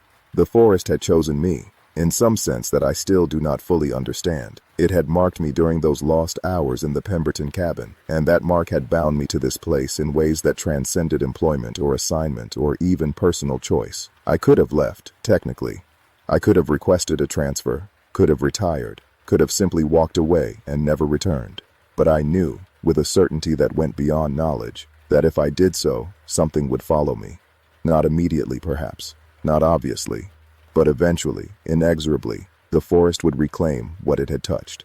I had seen it happen to others. Rangers who had left Hollowbrook under difficult circumstances, who had thought they could escape whatever had taken hold of them there. They always came back in the end. Some came back voluntarily, driven by dreams and compulsions they could not explain. Others came back involuntarily, their bodies found in the forest months or years after they had supposedly settled into new lives in distant cities. And a few came back in ways that were not physical at all, their minds collapsing into obsessive loops of memory and longing, their sanity eroding as the forest called to them across hundreds or thousands of miles. I chose to stay because staying was the only way to maintain some semblance of control over my own fate. If I was going to belong to Hollowbrook, I would belong to it on my own terms, as its ranger and its guardian rather than as another of its countless victims. The incident that finally broke something in me, that finally convinced me I would need to tell this story before I died, occurred in the autumn of 2019. I was 68 years old by then, well past the age when most rangers retire, but I had been granted a series of exemptions that I suspect had more to do with the difficulty of finding a replacement than with any particular value I provided to the service.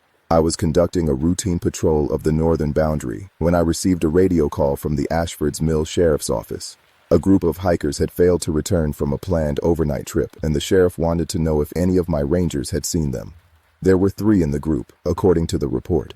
A man named William Aldridge, age 42, an amateur naturalist and experienced outdoorsman who had visited Hollowbrook several times before. His wife, Dorothy, age 39, a schoolteacher from Salem who had accompanied her husband on previous trips. And their nephew, a 16-year-old named Samuel Aldridge who was visiting from Ohio and who had never been to the Pacific Northwest before.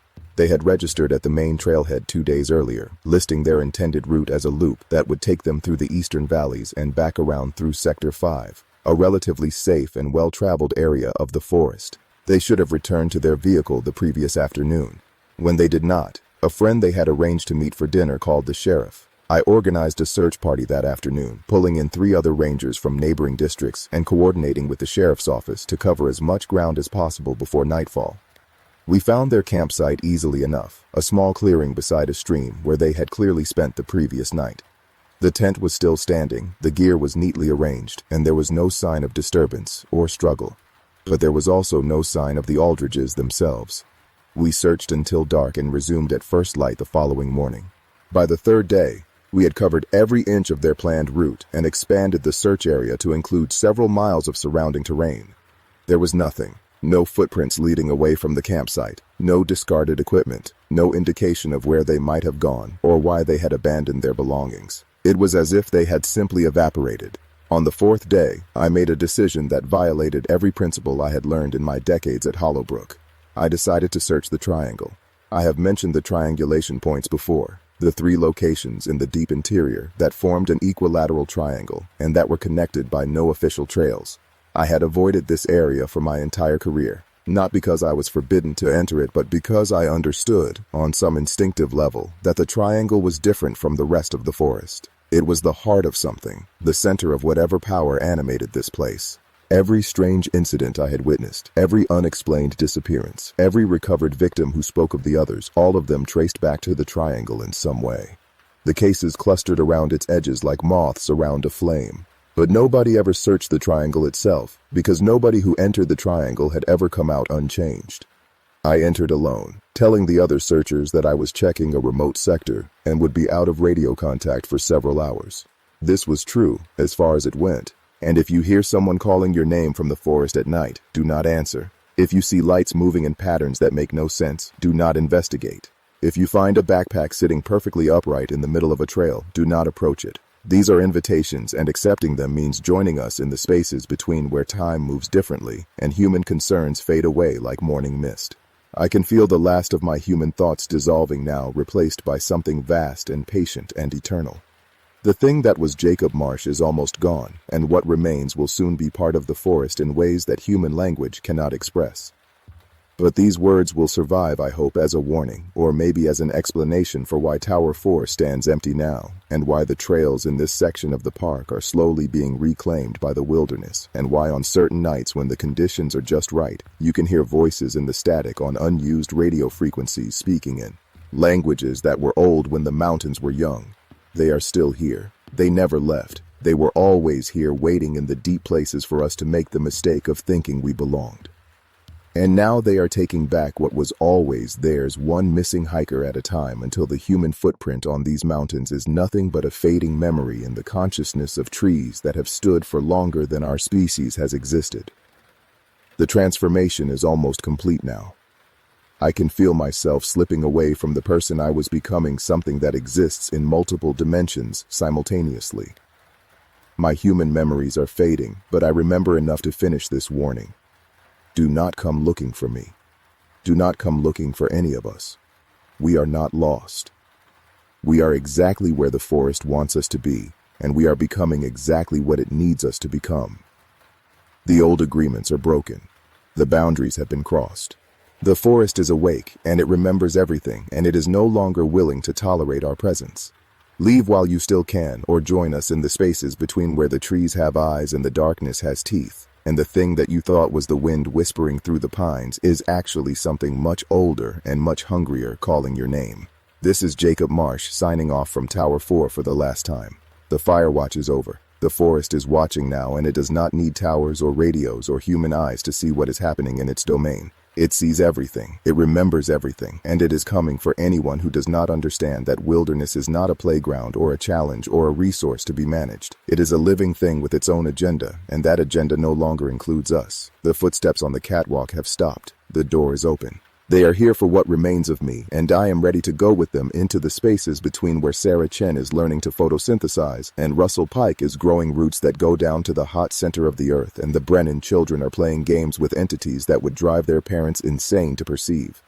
We are all here in the other forest, the true forest, the forest that exists behind and beneath and beyond the one you think you know. We are waiting for you to join us, and eventually you will. Because the forest is patient, and the forest is hungry, and the forest never forgets. The stars are invisible tonight, blocked by clouds that are not really clouds, but something older and darker and more aware. The mountains are singing in frequencies that only we can hear now, and the song is about endings and beginnings and the cycle that has repeated so many times before when one dominant species thought it could control nature, and learned too late that nature does not recognize dominion, only balance, and we have tipped that balance too far for too long.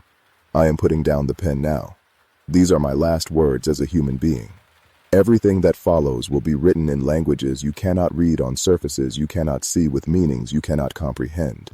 But maybe someday, when the forest has reclaimed all that was taken from it, and the trails have vanished beneath new growth, and the towers have rusted away to nothing, maybe then someone or something will find these pages and understand what happened here in the autumn when the disappearances started, and the thing that had been sleeping in the heart of the Tetons opened its ancient eyes and decided that enough was enough. Remember us not as victims but as warnings. We came to these mountains thinking we were masters, and we learned that we were merely tolerated guests who had overstayed our welcome. Now we are something else entirely, neither human nor forest, but something in between, serving a purpose we do not fully understand in a system too complex for human minds to grasp. The transformation is complete. Jacob Marsh is gone. What writes these final words is something else wearing his memories like an ill-fitting coat. The forest has claimed another interpreter, another bridge between worlds, and soon there will be more. Many more.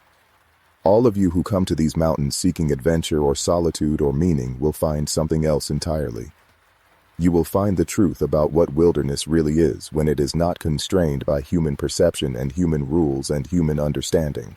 You will find that the darkness between the trees has been watching you all along, and it has finally decided to watch more closely. The window is breaking now. The glass flows like water, and the barrier between inside and outside dissolves, and I can see them all now, everyone who has ever disappeared in these mountains, standing in the spaces between the trees, waiting to welcome me home. Their faces are familiar but wrong, their bodies adapted to impossibilities, their voices speaking in harmonies that human ears were never meant to hear. They are beautiful and terrible and perfect, and I am about to become one of them. If someone finds these pages, they will probably dismiss them as the ravings of a lookout who spent too much time alone and lost his mind to isolation and paranoia. That is fine.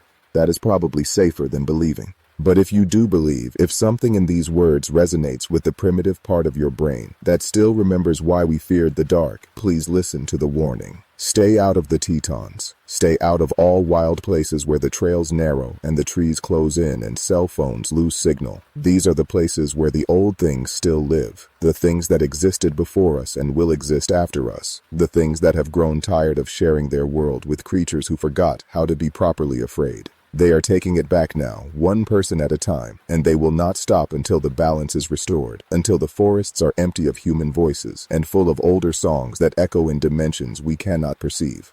I am the last fire lookout of Tower 4, and this is my final report. The forests are not burning, but they are consuming everything we thought we knew about the boundaries between civilization and wilderness. The smoke you see rising from the valleys is not from fire, but from the transformation of matter from one state to another as more people cross over into the spaces between. The dangers I was hired to watch for seem quaint now compared to what has awakened in these mountains. Fire at least follows rules we understand. This does not. Goodbye from Tower 4. Goodbye from Jacob Marsh. Goodbye from the last human thought I will ever have. What comes next is beyond language, beyond understanding, beyond anything you can imagine until you experience it yourself. And you will. Eventually, everyone will. The forest is patient, and the forest remembers, and the forest has decided that our time is over. Welcome to the new wilderness, the old wilderness, the wilderness that never really left, but was only sleeping beneath our trails and our towers, and our foolish belief that we had conquered something that cannot be conquered, only temporarily subdued. It is awake now, fully awake, and it is spreading from valley to valley, mountain to mountain, until every wild place remembers what it was before we came and becomes that thing again. The transformation of the world begins here in Tower 4, where the last human words are being written by something that is no longer human, about things that were never meant for human understanding. These pages are both warning and invitation. Those who fear will stay away. Those who are curious will come seeking answers. Both responses serve the forest's purpose because fear keeps you distant and curiosity brings you close. And either way, the forest wins. It always wins. It has been winning for millions of years, and we thought we could change that in a mere century of park management and trail building and tower construction. We were wrong. We were so very wrong. The static on the radio has stopped. The voices have gone silent. There is no need for communication anymore because we all understand perfectly what is happening and what will happen and what must happen for the forest to heal from the wounds we inflicted with our presence. The healing has begun. The disappearances are part of it. We are the antibodies now working from within to restore the balance that was lost when humans decided they could own something that existed before the concept of ownership was invented. I can see the sunrise beginning far to the east, but it looks different now, filtered through eyes that see spectrums humans cannot perceive. The mountains are glowing with colors that have no names, and the forests are breathing with rhythms that predate consciousness. Everything is alive in ways we never imagined, and it all knows we are here, and it has all decided we have been here long enough.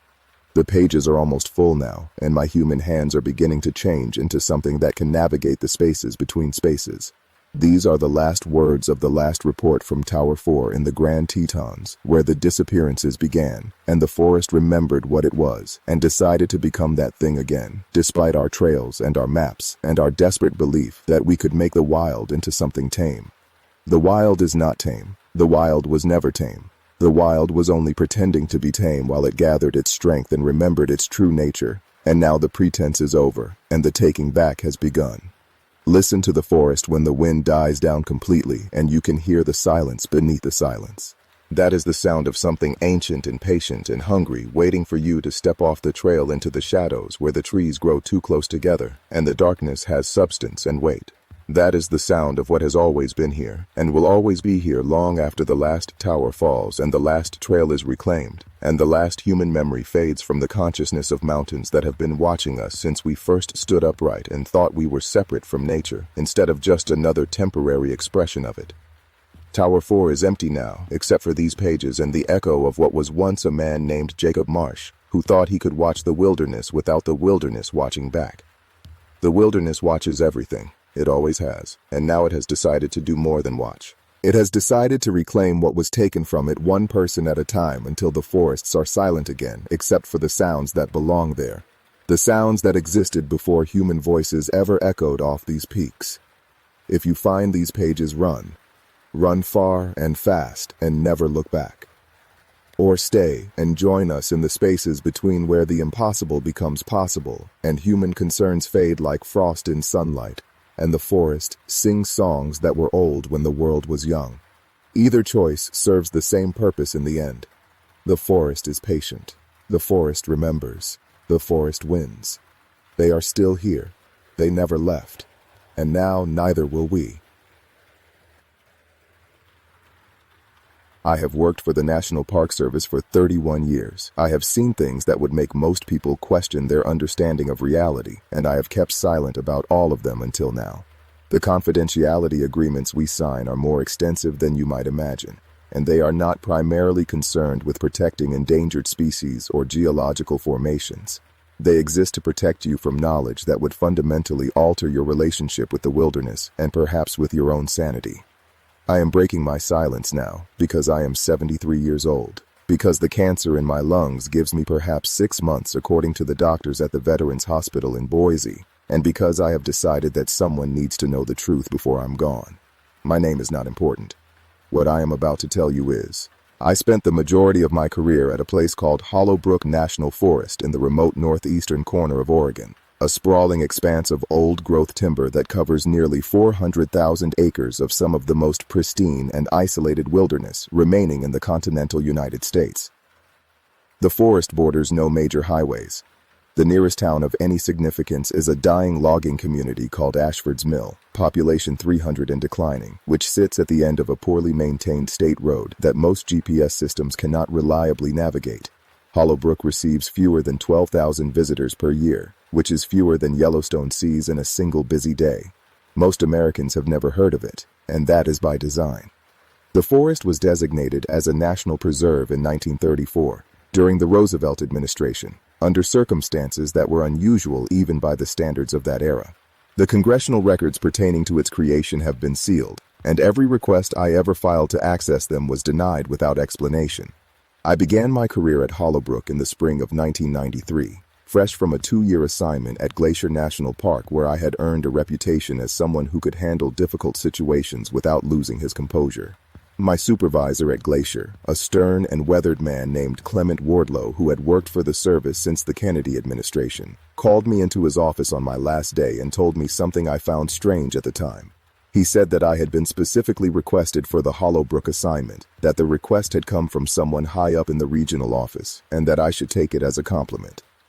He also said, in a voice that was lower and more serious than I had ever heard him use, that Hollowbrook was not like other forests, and that I should remember one thing above all else. The forest has rules, he said, and the rules exist for good reason.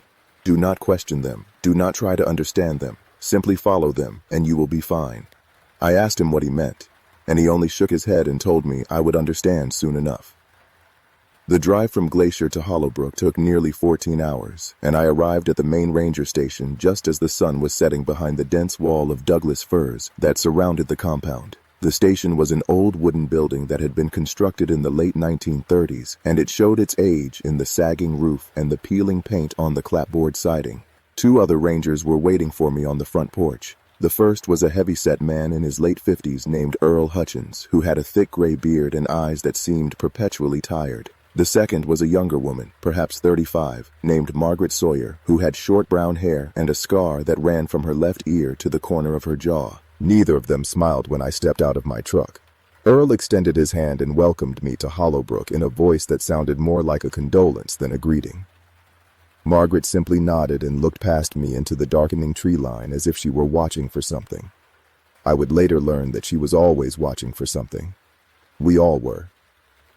That first night, Earl sat me down in the station's small kitchen and poured me a cup of coffee that tasted like it had been brewing since the Carter administration. He told me that there were things I needed to understand about Hollowbrook before I began my duties, things that were not covered in any official training manual. He said that the forest operated according to its own logic, a logic that did not always align with the natural laws I had learned in school or the standard procedures I had been taught at the Ranger Academy. He told me about the rules. There were 17 of them in total, and he recited them from memory with the practiced cadence of a man who had repeated them many times before. Some of them seemed reasonable, if unusually specific. Never hike alone in Sector 7 after sunset. Never respond to voices calling your name from off the trail. Never enter the old Pemberton cabin under any circumstances. Others seemed strange to the point of absurdity.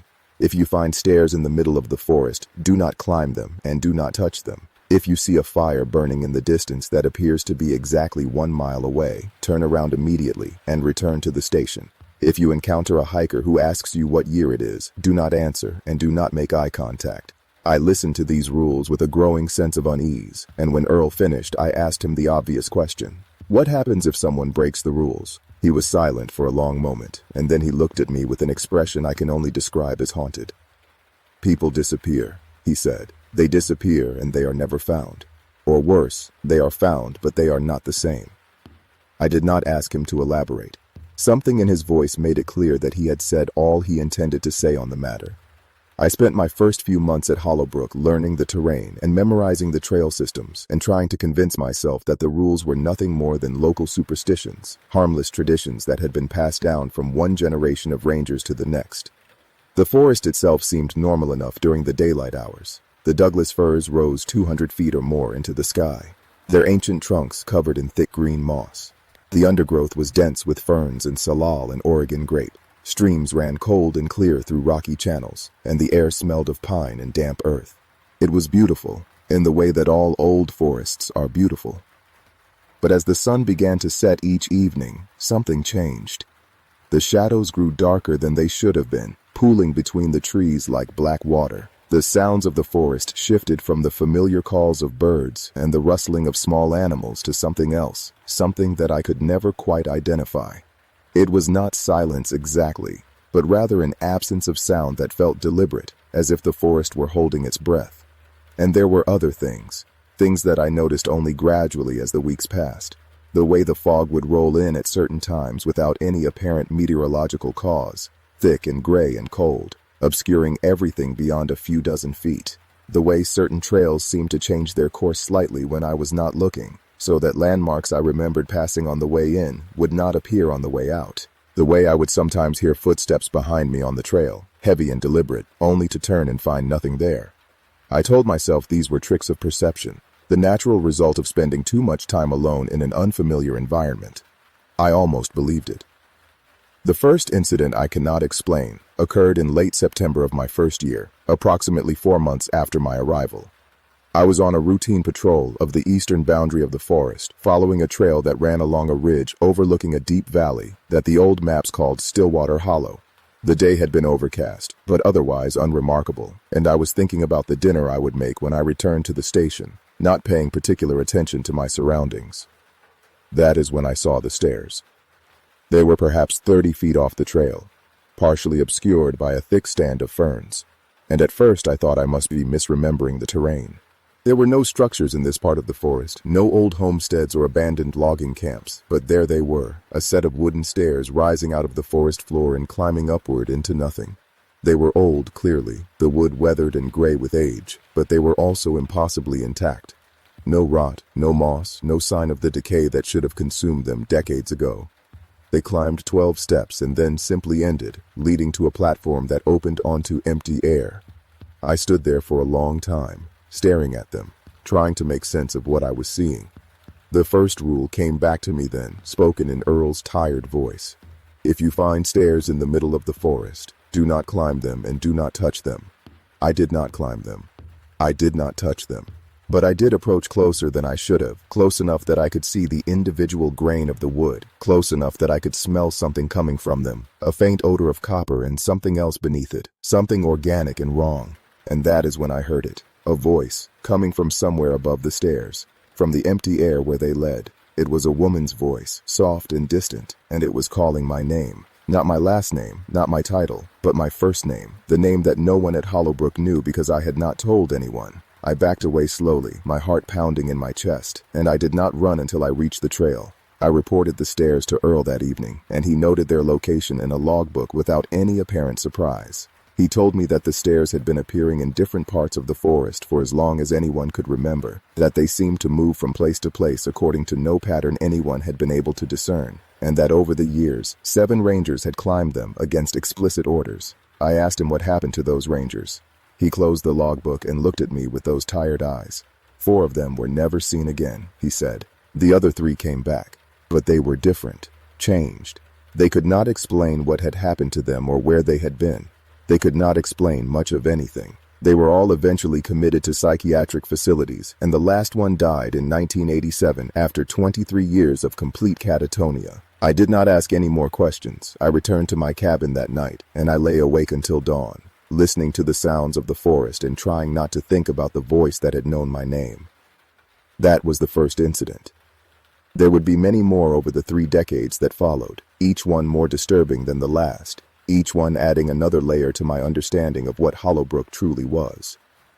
But before I tell you about those incidents, I need to tell you about the disappearances. The official statistics for missing persons in American national parks are troubling enough on their own. Every year, approximately 1,000 people vanish in the wilderness and are never found. Some are hikers who wandered off the trail. Some are children who strayed too far from their campsites. Some are experienced outdoorsmen who should have known better but made a fatal mistake nonetheless. The explanations offered are always the same: exposure, drowning, animal attacks, accidental falls into unmarked crevasses or abandoned mine shafts. These explanations are not always lies, but they are not always the truth either. At Hollowbrook, the disappearances followed a different pattern. They were concentrated in specific areas of the forest, areas that were not marked on any public map but were well known to the ranger staff. Sector 7, the region surrounding Stillwater Hollow, accounted for nearly 40% of all missing persons cases despite representing less than 10% of the forest's total acreage. The old Pemberton cabin, which had been abandoned since 1952 and was officially listed as having been demolished in 1968, appeared in the final known locations of at least a dozen vanished hikers according to their journals and testimony from surviving companions. And there were the triangulation points, 3 locations in the deep interior of the forest that formed an almost perfect equilateral triangle and were connected by no official trails. People who entered that triangle had a tendency not to come out. Over my 31 years at Hollowbrook, I was personally involved in the search and rescue operations for 114 missing persons. 63 of those individuals were found, either alive or dead, through conventional means. 37 were never found at all despite exhaustive searches that sometimes lasted weeks and involved hundreds of volunteers and federal resources. And 14 were found under circumstances that I am only now prepared to describe. The first of these cases occurred in the summer of 1995, 2 years after my arrival. A family from Portland had come to Hollowbrook for a weekend camping trip. A father named Harold Whitmore, a mother named Judith, and their 2 children, a boy of 12 named Thomas and a girl of 9 named Catherine. They set up their camp in a designated area near the main trailhead, followed all the posted regulations, and by all accounts behaved exactly as experienced campers should. On the second night of their trip, Catherine wandered away from the campsite while her parents were preparing dinner, and her brother was collecting firewood. She was gone for less than 5 minutes before her mother noticed her absence. The search began immediately. We had rangers on the ground within the hour, and a helicopter in the air by nightfall. We searched for 3 days without finding any trace of her. Not a footprint, not a scrap of clothing, nothing. The search was officially suspended on the 4th day, classified as a presumed fatality due to exposure or animal predation. The family returned to Portland devastated. 2 weeks later, a hiker named Gerald Oakes was walking a remote trail in Sector 7, nearly 15 miles from the Whitmore campsite, when he found Catherine sitting on a fallen log beside the path. She was alive. She was unharmed. She was wearing the same clothes she had been wearing when she disappeared, and those clothes were clean and dry and showed no signs of 2 weeks in the wilderness. She did not appear to be hungry or thirsty or suffering from any form of exposure. She was simply sitting there, staring straight ahead, as if she were waiting for someone to find her. Gerald carried her back to the ranger station, and we contacted her family immediately. The reunion was emotional, as you might expect, but it was also strange. Catherine did not react to her parents with the relief or joy that a 9-year-old child should have shown after a 2-week ordeal. She hugged them when they approached her, but the gesture seemed mechanical, performed rather than felt. And when they asked her where she had been, what had happened to her, how she had survived alone in the forest for so long, she gave the same answer every time.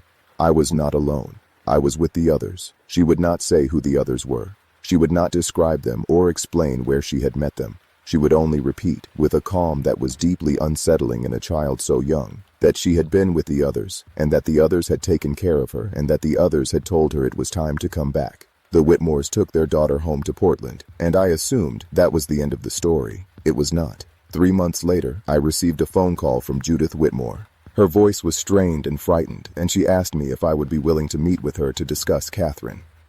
I drove to Portland the following weekend and met with her at a coffee shop near her home. She told me that Catherine had changed, not in the obvious ways that one might expect from a child who had experienced trauma, not with nightmares or anxiety or behavioral problems of the sort that therapists are trained to address. The changes were subtler and more disturbing. Catherine no longer slept at night, but she did not seem tired. She would lie in her bed with her eyes open, staring at the ceiling, for hours at a time without moving. When asked what she was doing, she said she was listening. Listening to what? Her mother asked. To the others, Catherine replied. They are still talking to me. They are always talking to me. And there were other things, Judith said. Catherine had developed an aversion to photographs. She would not allow anyone to take her picture, and she had removed all the photographs of herself from the family albums and destroyed them. When asked why, she said that photographs were dangerous, that they showed too much, that the others did not like to be seen. Most disturbing of all, Catherine had begun to draw. She had never shown any particular artistic inclination before her disappearance, but now she spent hours each day producing detailed illustrations in black ink on white paper. The illustrations were all of the same subject. They showed a forest, dense and dark, with trees that rose to impossible heights, and in the spaces between the trees, partially obscured by shadow and foliage, there were figures. They were not human, not exactly.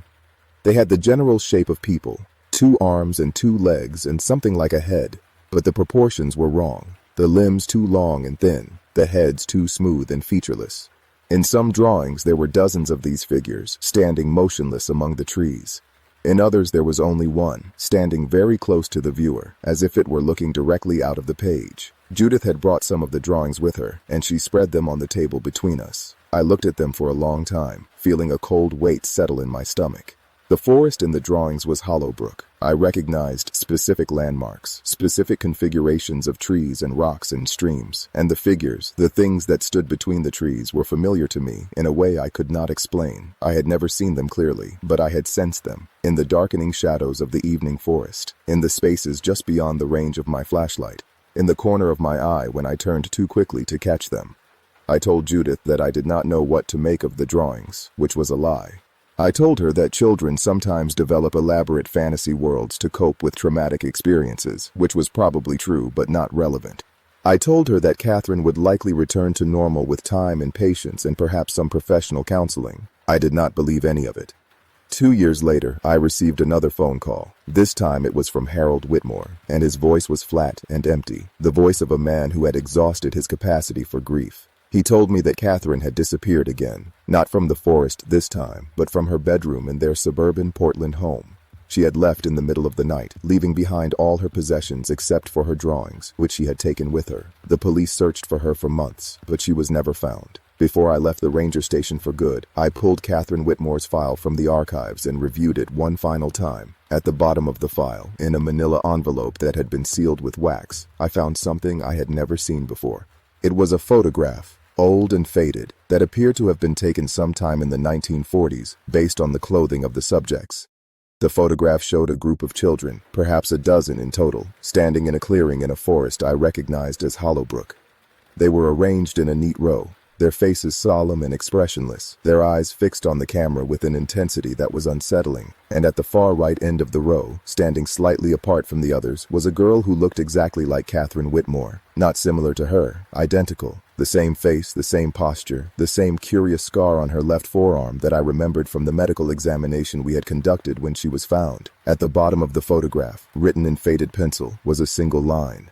Hollowbrook Youth Group, Summer 1947. Catherine Whitmore was born in 1986. I have thought about this photograph every day since I found it. I have tried to explain it as a coincidence, as a resemblance that only seemed perfect because I wanted to find a connection, as a trick of my aging memory that made me remember details that were not actually there. But I cannot make myself believe these explanations. The photograph is real. The girl in the photograph is real. And Catherine Whitmore is out there somewhere, in the forest or beyond it, with the others who called to her and who would not let her go. The disappearance of Catherine Whitmore was not an isolated incident. Over the years, I documented 17 similar cases in which missing persons were found alive after impossibly long intervals, cases in which the recovered individuals displayed the same flat effect and the same references to others who had kept them safe, cases in which those individuals later vanished again under circumstances that defied conventional explanation. I compiled these cases in a private journal that I kept hidden in my cabin, a journal that I was explicitly forbidden to create and that would have resulted in my immediate dismissal if it had been discovered. I kept this journal because I believed that someone needed to record the truth, and because I hoped that someday the patterns I was documenting would lead to an understanding of what was happening in Hollowbrook. They did not. The patterns are there, but they do not point to any conclusion that makes sense in the rational world I once believed in. The cases cluster around the same locations, the same times of year, the same phases of the moon. The recovered individuals share certain characteristics, an openness to experience, a tendency towards solitude, a history of what might be called sensitivity to things unseen.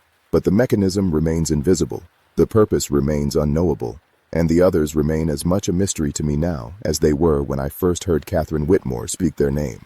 I should tell you about the Pemberton cabin. It appears on no current map of Hollowbrook National Forest, and the official position of the Park Service is that it was demolished in 1968 as part of a wilderness restoration initiative. This is a lie. The cabin still stands in a small clearing approximately 8 miles from the main ranger station, accessible only by a trail that is not marked and that has been allowed to become so overgrown that it is nearly invisible to anyone who does not know where to look. I found it for the first time in the fall of 1996, 3 years into my assignment, during a solo patrol of the western interior that took me off the established trail system. I was following a drainage channel that I hoped would lead to a spring marked on my topographic map when I pushed through a stand of young alders and found myself at the edge of a clearing.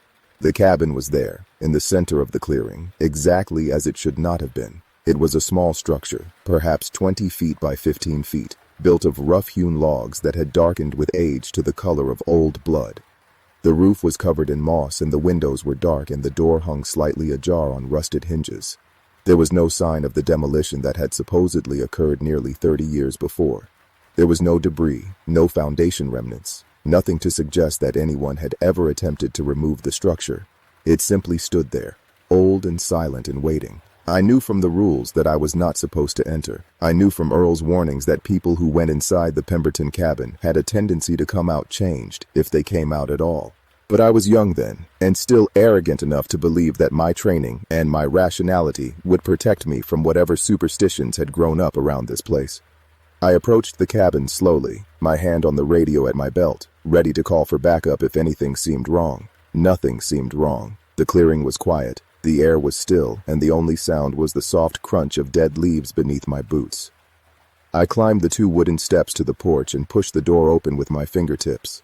The interior of the cabin was dark, but enough light filtered through the dirty windows that I could make out the basic layout. A single room, unfurnished except for a wooden table and chair in the center. A stone fireplace against the far wall, cold and empty.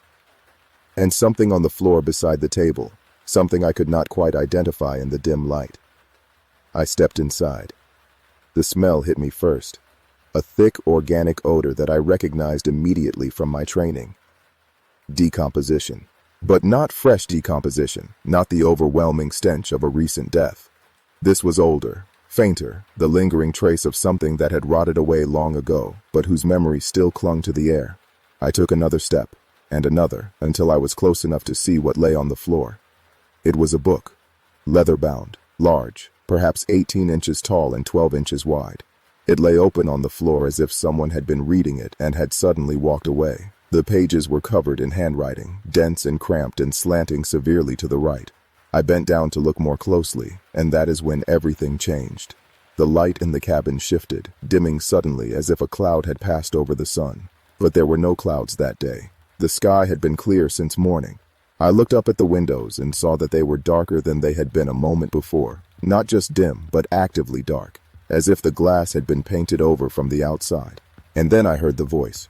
It came from everywhere and nowhere, a low whisper that seemed to emanate from the walls themselves. It was not speaking words exactly, not in any language I recognized. It was speaking sounds, rhythmic and repetitive, sounds that might have been words in some other form of communication, some other mode of consciousness. I wanted to run. Every instinct in my body was screaming at me to get out of the cabin, to get back to the trail, to get as far away from this place as possible. But I could not move. My legs would not respond to my commands. My arms hung at my sides like dead weight. I could only stand there, frozen, as the whispering grew louder and the darkness pressed in around me. I do not know how long I stood in that cabin. It might have been minutes. It might have been hours. Time had become meaningless, a concept that belonged to another world, a world that no longer seemed quite real. What I do know is that at some point the whispering stopped, the darkness lifted, and I found myself standing on the porch of the cabin with no memory of how I had gotten there. The sun was setting. I had entered the cabin in the early afternoon. Nearly 6 hours had passed, 6 hours of which I had no recollection whatsoever. I made my way back to the ranger station in a daze, arriving well after dark. Earl was waiting for me on the porch, his face grim. He did not ask me where I had been. He did not need to ask. He simply looked at me for a long moment, and then he said something that has stayed with me ever since. "You went inside," he said. It was not a question. I nodded, unable to speak. He sighed heavily and turned to look out at the darkening tree line. "That was a mistake," he said. "But it is done now, and there is nothing to be done about it. You will have to live with what comes next." I asked him what he meant, what was going to come next, but he only shook his head and walked back inside. Margaret was standing in the doorway, watching me with an expression I could not read. She touched my arm as I passed, a gesture that might have been sympathy or might have been warning. And then she too disappeared into the station without a word. That night, I dreamed of the cabin. I dreamed of the book lying open on the floor, and in my dream, I could read what was written on its pages. It was a record, I understood, a chronicle of events that had occurred in Hollowbrook over a span of centuries. It spoke of the original inhabitants of the land, a people whose name has been erased from history, and of the pact they had made with something that lived in the deepest part of the forest. It spoke of the price they had paid for that pact, and of the price that was still being paid, would always be paid, as long as the forest stood. And it spoke of the others, the beings that the Whitmore girl had mentioned, the figures in her drawings. It gave them a name I cannot bring myself to write even now, a name that felt like broken glass in my mind when I read it. I woke at dawn with that name on my lips and a certainty in my heart that I had not truly dreamed. I had remembered. Something had been placed in my mind during those lost hours in the cabin, a fragment of knowledge that I was not supposed to possess, and it had surfaced in my sleep because my conscious mind could not contain it. I never entered the Pemberton cabin again, but I never forgot what I learned there, and I never stopped seeing the consequences of that knowledge in everything that happened afterward. The dreams continued for years, recurring with no apparent pattern, sometimes several nights in a row, and sometimes not for months at a time. They were always the same, always the book, always the record, always more information than I could hold in my waking mind. I began to understand things about Hollowbrook that I should not have been able to understand, things that no rational process of observation and deduction could have revealed. I understood that the forest was old, far older than the trees that grew there, older than the mountains that surrounded it, older perhaps than the land itself. I understood that something had made its home in this place long before humanity existed, and that it had been here when the first people arrived, and that it would be here long after the last human being had turned to dust. I understood that the disappearances were not accidents, not predations in the normal sense of the word. They were transactions. They were exchanges. They were the fulfillment of an agreement that had been made before history began, an agreement that could not be broken because it was woven into the very fabric of what Hollowbrook was. And I understood finally why the Park Service kept Hollowbrook secret, why the congressional records were sealed, why rangers like Earl and Margaret and now myself were chosen for their ability to accept what could not be explained without losing their ability to function. We were not protectors of the forest. We were managers of the secret. We were the buffer between the ordinary world and something that the ordinary world could not be allowed to know. The years passed. I learned the forest as few people have ever learned it. Every trail and stream and hidden clearing, every place where the rules applied and every place where new rules seemed to emerge without warning. I conducted search and rescue operations for hikers who had stayed too long in the wrong places. I recovered bodies that showed no signs of violence but also no signs of natural death, bodies that lay peacefully on the forest floor as if they had simply decided to stop living. I found children who had been missing for days, sitting calmly by streams or perched on fallen logs, who spoke of friends they had made in the woods, friends who were not children and not adults and not quite human, but who had been very kind to them nonetheless. I watched Margaret age and eventually retire, replaced by a young man named David Carver, who had transferred from the Everglades and who lasted exactly 14 months before requesting a reassignment to a desk job in Washington.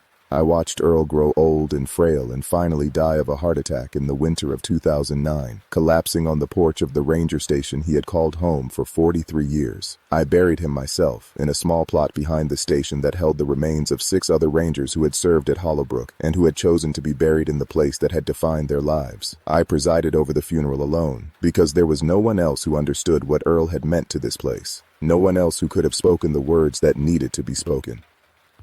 After Earl died, I became the senior ranger at Hollowbrook, the keeper of the rules and the guardian of the secret. It was a responsibility I had never asked for but could not refuse.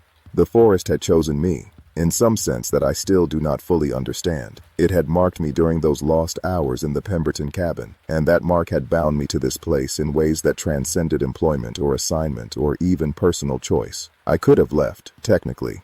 I could have requested a transfer, could have retired, could have simply walked away and never returned. But I knew, with a certainty that went beyond knowledge, that if I did so, something would follow me. Not immediately, perhaps, not obviously, but eventually, inexorably, the forest would reclaim what it had touched. I had seen it happen to others. Rangers who had left Hollowbrook under difficult circumstances, who had thought they could escape whatever had taken hold of them there. They always came back in the end. Some came back voluntarily, driven by dreams and compulsions they could not explain. Others came back involuntarily, their bodies found in the forest months or years after they had supposedly settled into new lives in distant cities. And a few came back in ways that were not physical at all, their minds collapsing into obsessive loops of memory and longing, their sanity eroding as the forest called to them across hundreds or thousands of miles. I chose to stay because staying was the only way to maintain some semblance of control over my own fate. If I was going to belong to Hollowbrook, I would belong to it on my own terms, as its ranger and its guardian rather than as another of its countless victims. The incident that finally broke something in me, that finally convinced me I would need to tell this story before I died, occurred in the autumn of 2019. I was 68 years old by then, well past the age when most rangers retire, but I had been granted a series of exemptions that I suspect had more to do with the difficulty of finding a replacement than with any particular value I provided to the service. I was conducting a routine patrol of the northern boundary when I received a radio call from the Ashford's Mill Sheriff's Office. A group of hikers had failed to return from a planned overnight trip, and the sheriff wanted to know if any of my rangers had seen them. There were 3 in the group, according to the report. A man named William Aldridge, age 42, an amateur naturalist and experienced outdoorsman who had visited Hollowbrook several times before. His wife, Dorothy, age 39, a schoolteacher from Salem who had accompanied her husband on previous trips. And their nephew, a 16-year-old named Samuel Aldridge who was visiting from Ohio and who had never been to the Pacific Northwest before. They had registered at the main trailhead 2 days earlier, listing their intended route as a loop that would take them through the eastern valleys and back around through Sector 5. A relatively safe and well-traveled area of the forest. They should have returned to their vehicle the previous afternoon. When they did not, a friend they had arranged to meet for dinner called the sheriff. I organized a search party that afternoon, pulling in 3 other rangers from neighboring districts and coordinating with the sheriff's office to cover as much ground as possible before nightfall. We found their campsite easily enough, a small clearing beside a stream where they had clearly spent the previous night. The tent was still standing, the gear was neatly arranged, and there was no sign of disturbance or struggle. But there was also no sign of the Aldridges themselves. We searched until dark and resumed at first light the following morning. By the 3rd day, we had covered every inch of their planned route and expanded the search area to include several miles of surrounding terrain. There was nothing. No footprints leading away from the campsite, no discarded equipment, no indication of where they might have gone or why they had abandoned their belongings. It was as if they had simply evaporated. On the 4th day, I made a decision that violated every principle I had learned in my decades at Hollowbrook. I decided to search the triangle. I have mentioned the triangulation points before, the 3 locations in the deep interior that formed an equilateral triangle and that were connected by no official trails. I had avoided this area for my entire career, not because I was forbidden to enter it, but because I understood, on some instinctive level, that the triangle was different from the rest of the forest. It was the heart of something, the center of whatever power animated this place. Every strange incident I had witnessed, every unexplained disappearance, every recovered victim who spoke of the others, all of them traced back to the triangle in some way. The cases clustered around its edges like moths around a flame. But nobody ever searched the triangle itself, because nobody who entered the triangle had ever come out unchanged. I entered alone, telling the other searchers that I was checking a remote sector and would be out of radio contact for several hours. This was true, as far as it went. The triangle was a dead zone for radio communications, a fact that had been attributed to mineral deposits in the underlying rock, but that I suspected had a different explanation entirely.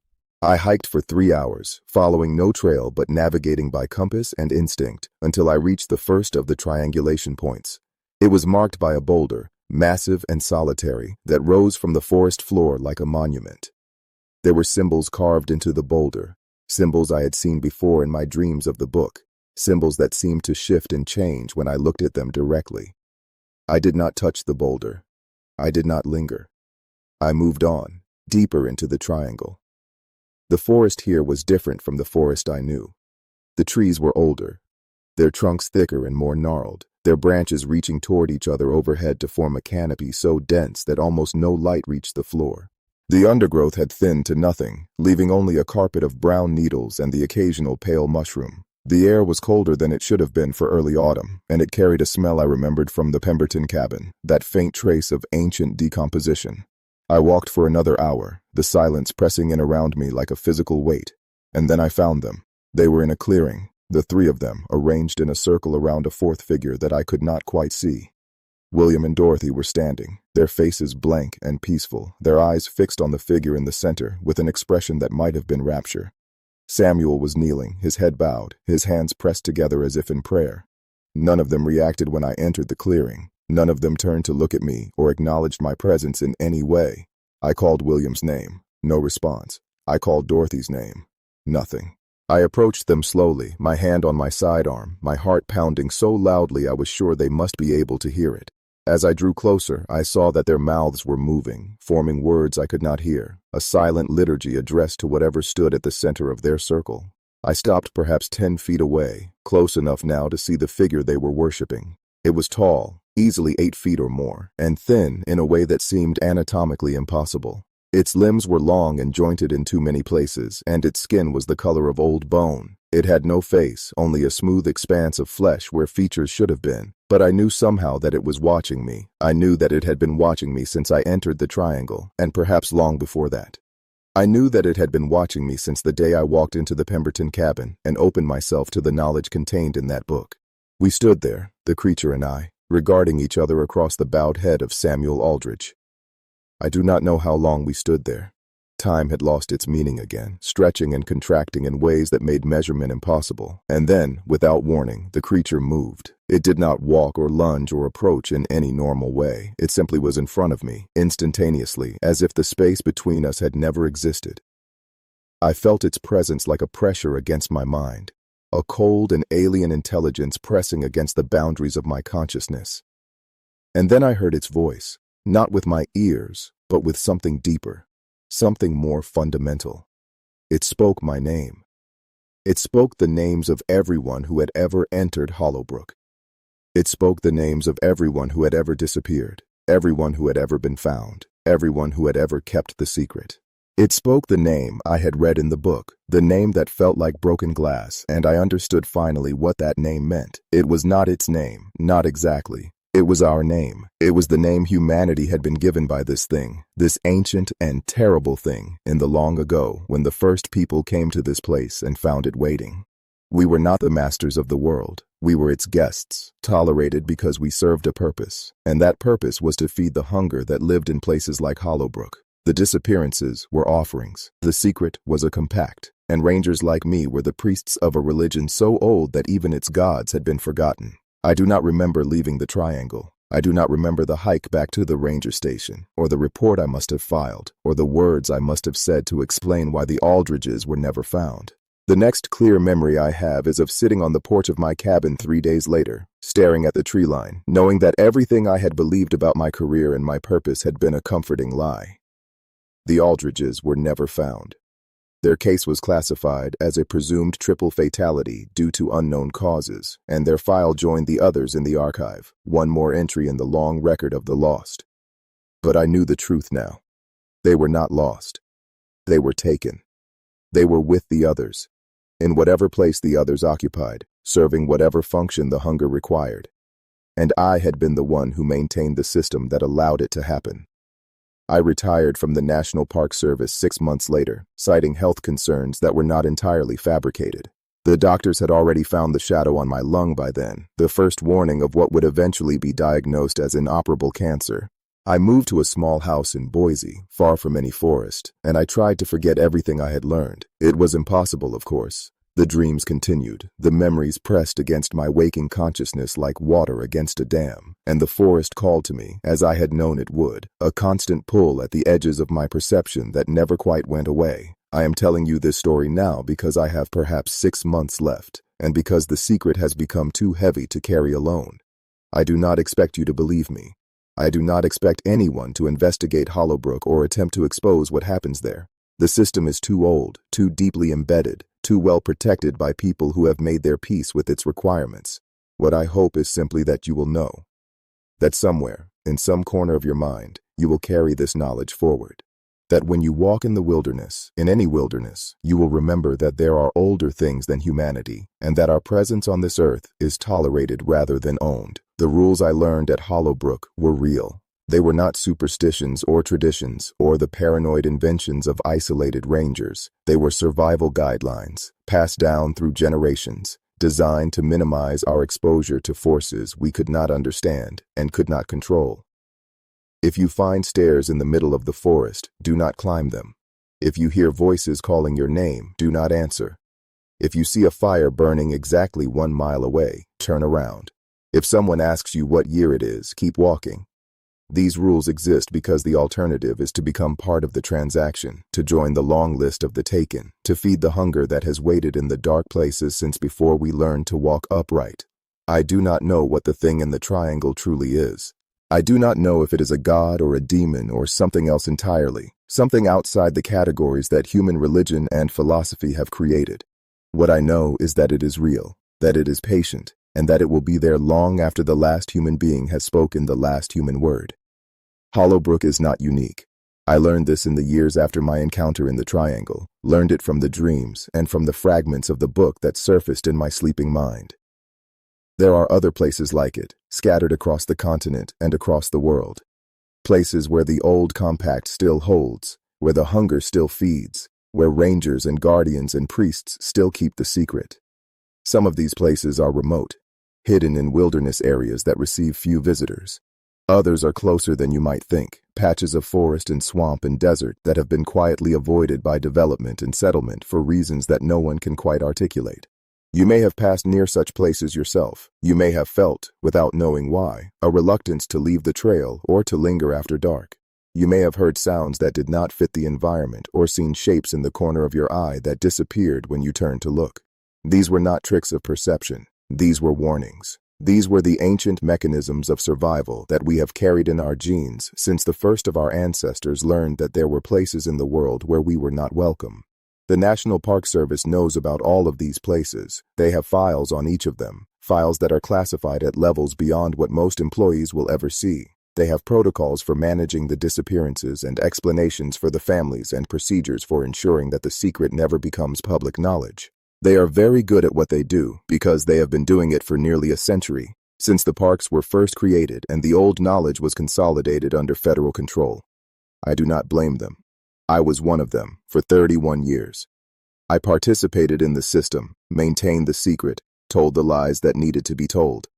I did it because I believed I had no choice, because the alternative seemed worse than the compromise. But I was wrong. The alternative is truth, and truth is never worse than silence. You deserve to know what is out there. You deserve to make your own choices about where you walk and how you understand the wilderness that surrounds you. The parks are beautiful. The forests are ancient and magnificent and worthy of protection. But they are not ours, not entirely. We share them with something older, and that sharing comes with a price that most people never see. I am almost finished now. The words are coming slower, the memories more difficult to shape into language. But there is one more thing I need to tell you. One more incident that I have never shared with anyone, and that haunts me more than all the others combined. It happened in the last year of my career, a few months before I retired. I was making a final patrol of Sector 7, a kind of farewell to the places I had walked so many times. The autumn colors were at their peak, the maples and oaks blazing with red and gold against the deep green of the conifers. It was a beautiful day, clear and cool, and for the first time in years I felt something like peace as I walked the familiar trails. And then I saw her. She was standing at the edge of the trail, perhaps 50 feet ahead of me, a small figure in a blue dress that seemed out of place in the forest. I knew who she was before I could see her face. I knew from the way she stood, from the way she watched me approach, from the feeling that rose in my chest like a hand closing around my heart. It was Catherine Whitmore. She looked exactly as she had the day Gerald Oakes found her on that fallen log, a 9-year-old girl with brown hair and serious eyes and a curious scar on her left forearm. She had not aged a day in the quarter century since her disappearance. She had not changed at all. I stopped perhaps 10 feet away, unable to move closer, unable to turn away. She looked at me with an expression I could not read, and then she spoke. "You came inside," she said. "You read the book." I nodded, not trusting my voice. She smiled, and there was something terrible in that smile, something ancient behind the child's face. "That is why I am here," she said. "That is why they sent me, to tell you that it is almost time." "Time for what?" I managed to ask. "Time for you to come back," she said. "Time for you to join us. Time for you to stop pretending that you belong out there, with them." I shook my head. "I am not coming back," I said. "I am not like you." She laughed, and the sound was like wind through dead leaves, like water over stones, like the voice I had heard in the Pemberton cabin speaking words that were not words. "You are exactly like me," she said. "You have been one of us since you opened the book. You just do not know it yet." And then she was gone. She did not walk away or fade or vanish in any visible way. She was simply not there anymore, as if she had never been there at all. Only the indentation of her feet in the soft earth proved that I had not imagined the entire encounter. I completed my patrol in a daze and returned to the station without telling anyone what I had seen. What could I have said? What explanation could I have offered that would not have resulted in my immediate psychiatric evaluation and probable dismissal? I kept the encounter to myself, one more secret added to the weight I already carried. But her words stayed with me, and they have stayed with me ever since. You have been one of us since you opened the book. You just do not know it yet. I think about these words every night as I lie in my bed in Boise, listening to the sound of traffic on the distant highway and trying to convince myself that I am safe. I think about them every morning when I wake from dreams of the forest, dreams in which I walk the trails I once knew so well and find them changed, leading to places that should not exist. I think about them every time I look at my hands and notice how thin they have become, how pale, how the veins show through the skin like lines on a map. The cancer is taking me, but I wonder sometimes if it is the cancer at all. I wonder if something else is taking me, slowly, inevitably, reclaiming what it marked so many years ago in the darkness of the Pemberton cabin. I wonder if Catherine was right, if I have been one of them all along, if my entire career as a ranger was just a long process of preparation for what is coming next. I do not know the answer. I do not know if there is an answer, or if the question itself is part of the process, designed to weaken my resistance and open me to whatever waits on the other side. What I know is that I am afraid. I have been afraid for a very long time, and the fear has become so familiar that I sometimes mistake it for peace. But it is not peace, it is resignation. It is the slow acceptance of a fate I never chose and cannot escape. The forest is still watching. I feel it even here, in my little house in the city, miles from the nearest tree of any significance. I feel it in the wind that rattles my windows on autumn nights. I feel it in the fog that sometimes rolls in from the river, gray and cold and somehow personal. I feel it in the silence between my heartbeats, the silence that grows longer with each passing day. When I am gone, and I will be gone soon, someone will find this account. Someone will read these words and will have to decide what to do with them. I hope they will share them, pass them on, make sure the truth does not die with me. But I also understand if they do not. The weight of this knowledge is heavy, heavier than any person should have to bear, and there is no shame in setting it down and walking away. If you are reading this, if you have made it this far, I have only one thing left to say. Be careful. Be careful in the woods, in the parks, in the wild places that we are taught to see as playgrounds and sanctuaries. They are beautiful, yes. They are precious, yes. But they are not safe, and they never were. There are older things than us in this world. There are hungrier things, and they are always, always watching. I will finish now. The sun is setting outside my window, and the light is fading in a way that reminds me too much of Hollowbrook. I can hear something moving in the yard, something that should not be there, and I know that my time is running out. If the next person who enters my house finds these pages scattered on the floor, if they find my bed empty and the back door hanging open, I hope they will understand. I hope they will know that I did not go willingly, but that I also did not resist. There was no point in resisting. There never was. The forest takes what it is owed. We can only hope to delay the collection. Goodbye. Remember the rules, and whatever you do, whatever temptation strikes you in those quiet hours when the trail is empty and the trees seem to whisper your name, do not climb the stairs. The forest has its own designs, its own purposes that stretch beyond the span of human lives and human understanding. I have given you what I can. The rest is up to you. May you walk in daylight, and may you never hear your name called from the shadows between the trees. But if you do, if that moment comes when the familiar world falls away and something ancient turns its eyeless gaze upon you, remember that you are not alone. Others have stood where you stand. Others have faced what you face. And some of them, a very few, have found their way back to the world of light. I was not one of them. But perhaps you will be. Perhaps you will be stronger than I was, wiser than I was, more willing to fight against the pull of the dark. Perhaps you will find the truth I could not find, the way out I could not discover. Perhaps you will be the one who finally breaks the compact and sets us free. I doubt it. I have seen too much to believe in heroes, but hope is the last thing we surrender, and I have not surrendered it yet. Not quite, not entirely. So take this story, take it with you into the world. And when the night grows long and the forest grows close and the others begin to whisper your name, remember that there was once a ranger who saw what you are seeing, who knew what you are learning, and who chose to speak the truth even though it cost him everything. That is my legacy. That is all I have left to give. The rest is silence, and the silence belongs to them. The last client I lost in the Broken Antler Wilderness never made a sound. One moment Tom Brennan was 20 yards behind me on the trail, his heavy breathing and boot falls echoing through the morning frost, and the next, there was only silence. When I turned around, all that remained were his tracks in the snow, ending abruptly as if he'd simply ceased to exist mid-stride. That was 3 weeks ago, and the search teams gave up after 10 days. They always do when the wilderness decides to keep someone. I've been guiding hunters through these mountains for 23 years, and I've learned to recognize when the land itself has turned hungry.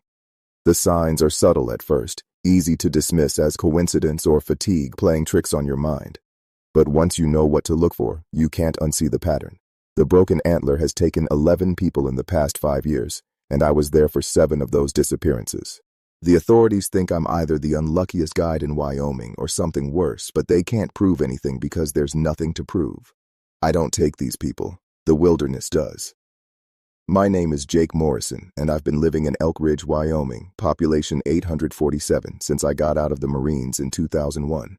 I came here looking for quiet after Afghanistan, thinking the isolation would help clear my head. Instead, I found something else entirely in these mountains, something that makes the war seem comprehensible by comparison. At least in combat, you knew who the enemy was. Out here in the broken antler, you're never quite sure what's watching you from between the pines, or why certain valleys echo with sounds that no animal should make.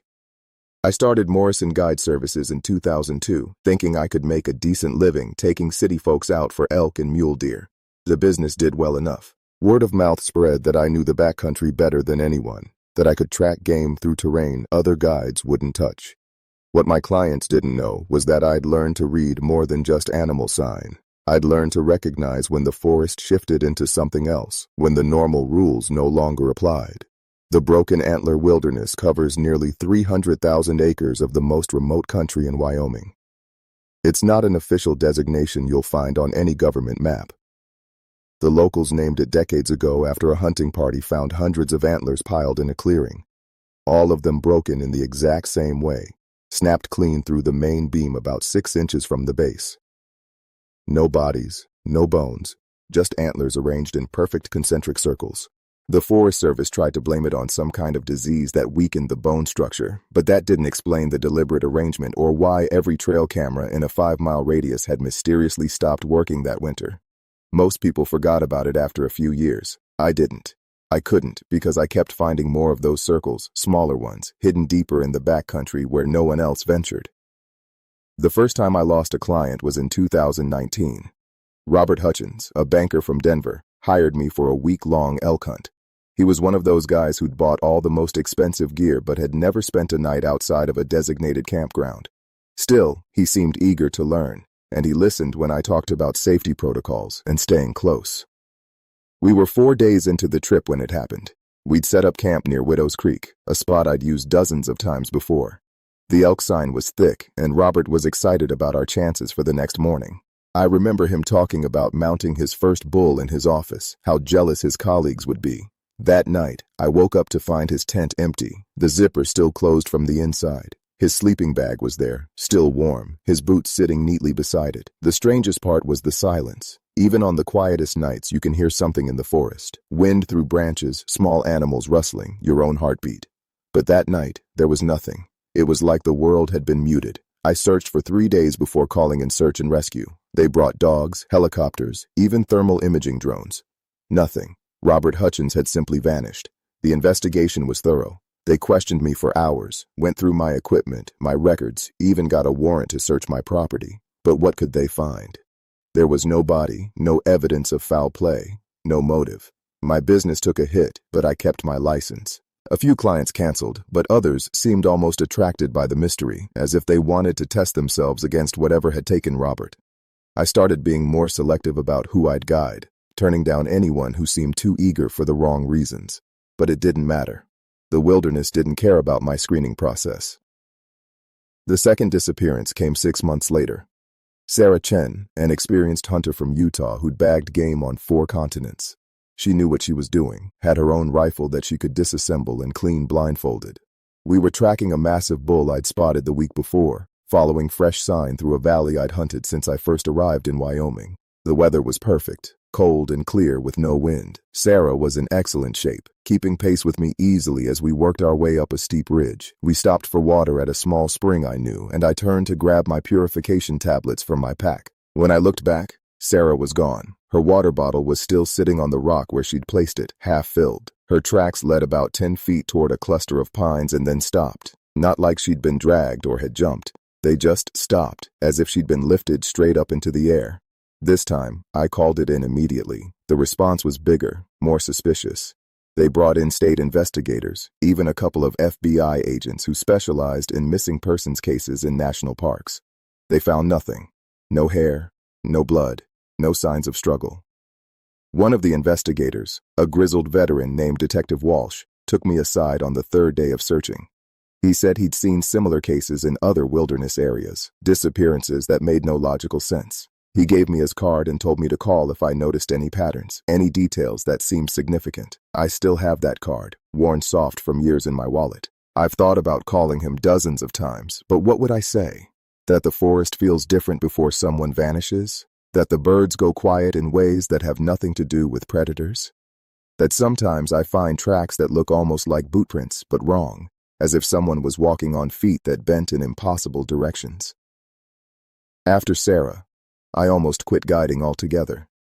But the truth is, I couldn't leave. Not because I needed the money, though that was part of it. I couldn't leave because I needed to understand what was happening. The broken antler had become an obsession, a puzzle that consumed my waking hours and invaded my dreams. I started keeping detailed journals, documenting every trip, every strange occurrence, every unexplained sound or track. I installed trail cameras throughout my usual hunting areas, checking them obsessively for any sign of the missing people or whatever had taken them. Most of the footage was normal: deer and elk, the occasional bear or mountain lion, ravens and eagles.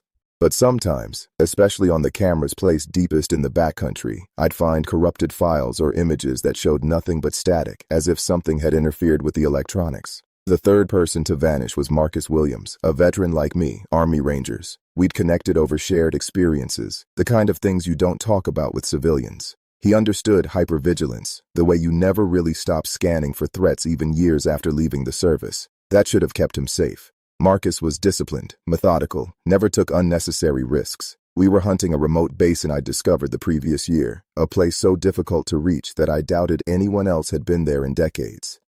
The game trails were thick, undisturbed by human presence. It was exactly the kind of spot that should have produced the hunt of a lifetime. Instead, it became another crime scene that wasn't a crime scene. Marcus disappeared during a night watch. We'd spotted a big bull just before dusk and planned to track him at first light. Marcus volunteered to take the first shift, keeping an eye on the ridge where we'd last seen the elk. I woke up at 0200 for my turn to find him missing.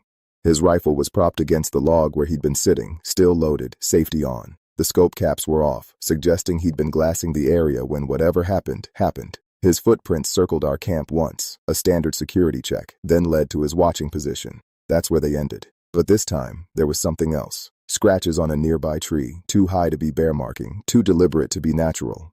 They formed a pattern that almost looked like writing, but in no alphabet I recognized. I photographed them before search and rescue arrived, but when I went back a week later, the tree was gone. Not cut down, not fallen, gone. Just a patch of disturbed earth where it had stood for probably a century.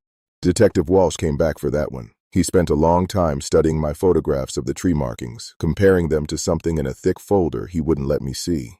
Before he left, he said something that stuck with me. He said, "Some places have their own rules, their own hunger. The smart thing is to stay away. The necessary thing is to try to understand." Then he asked if I'd be willing to keep guiding, to keep documenting.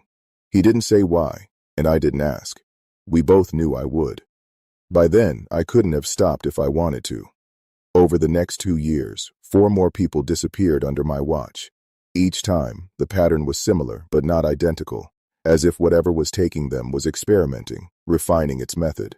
David Park, a software engineer from Seattle, vanished while relieving himself just 30 feet from camp. His brother, who'd been facing the other direction, said he heard David stop mid-sentence during a story about their childhood, followed by a sound like heavy fabric being folded. When he turned around, David was gone. The ground where he'd been standing was compressed in a perfect circle, the grass pressed flat in a spiral pattern that hurt to look at for too long. Jennifer Martinez, one of the few female hunters who'd hired me, disappeared in broad daylight while we were glassing a meadow. I was looking through my binoculars, scanning for elk, and saw her in my peripheral vision, sitting on a rock about 15 feet to my left. When I lowered the binoculars to point out some fresh rubs, she wasn't there. Her pack was still leaning against the rock, her binoculars hanging from their strap, swaying slightly as if just released. I could still smell her coffee from the thermos she'd been drinking from. The search teams found one of her boots 3 miles away, placed carefully on a stump like an offering. It was completely clean, no dirt, no scuffs, as if it had never been worn. The 6th was the worst because I saw it happen, or rather, I saw something happen, though my mind still struggles to process what it was.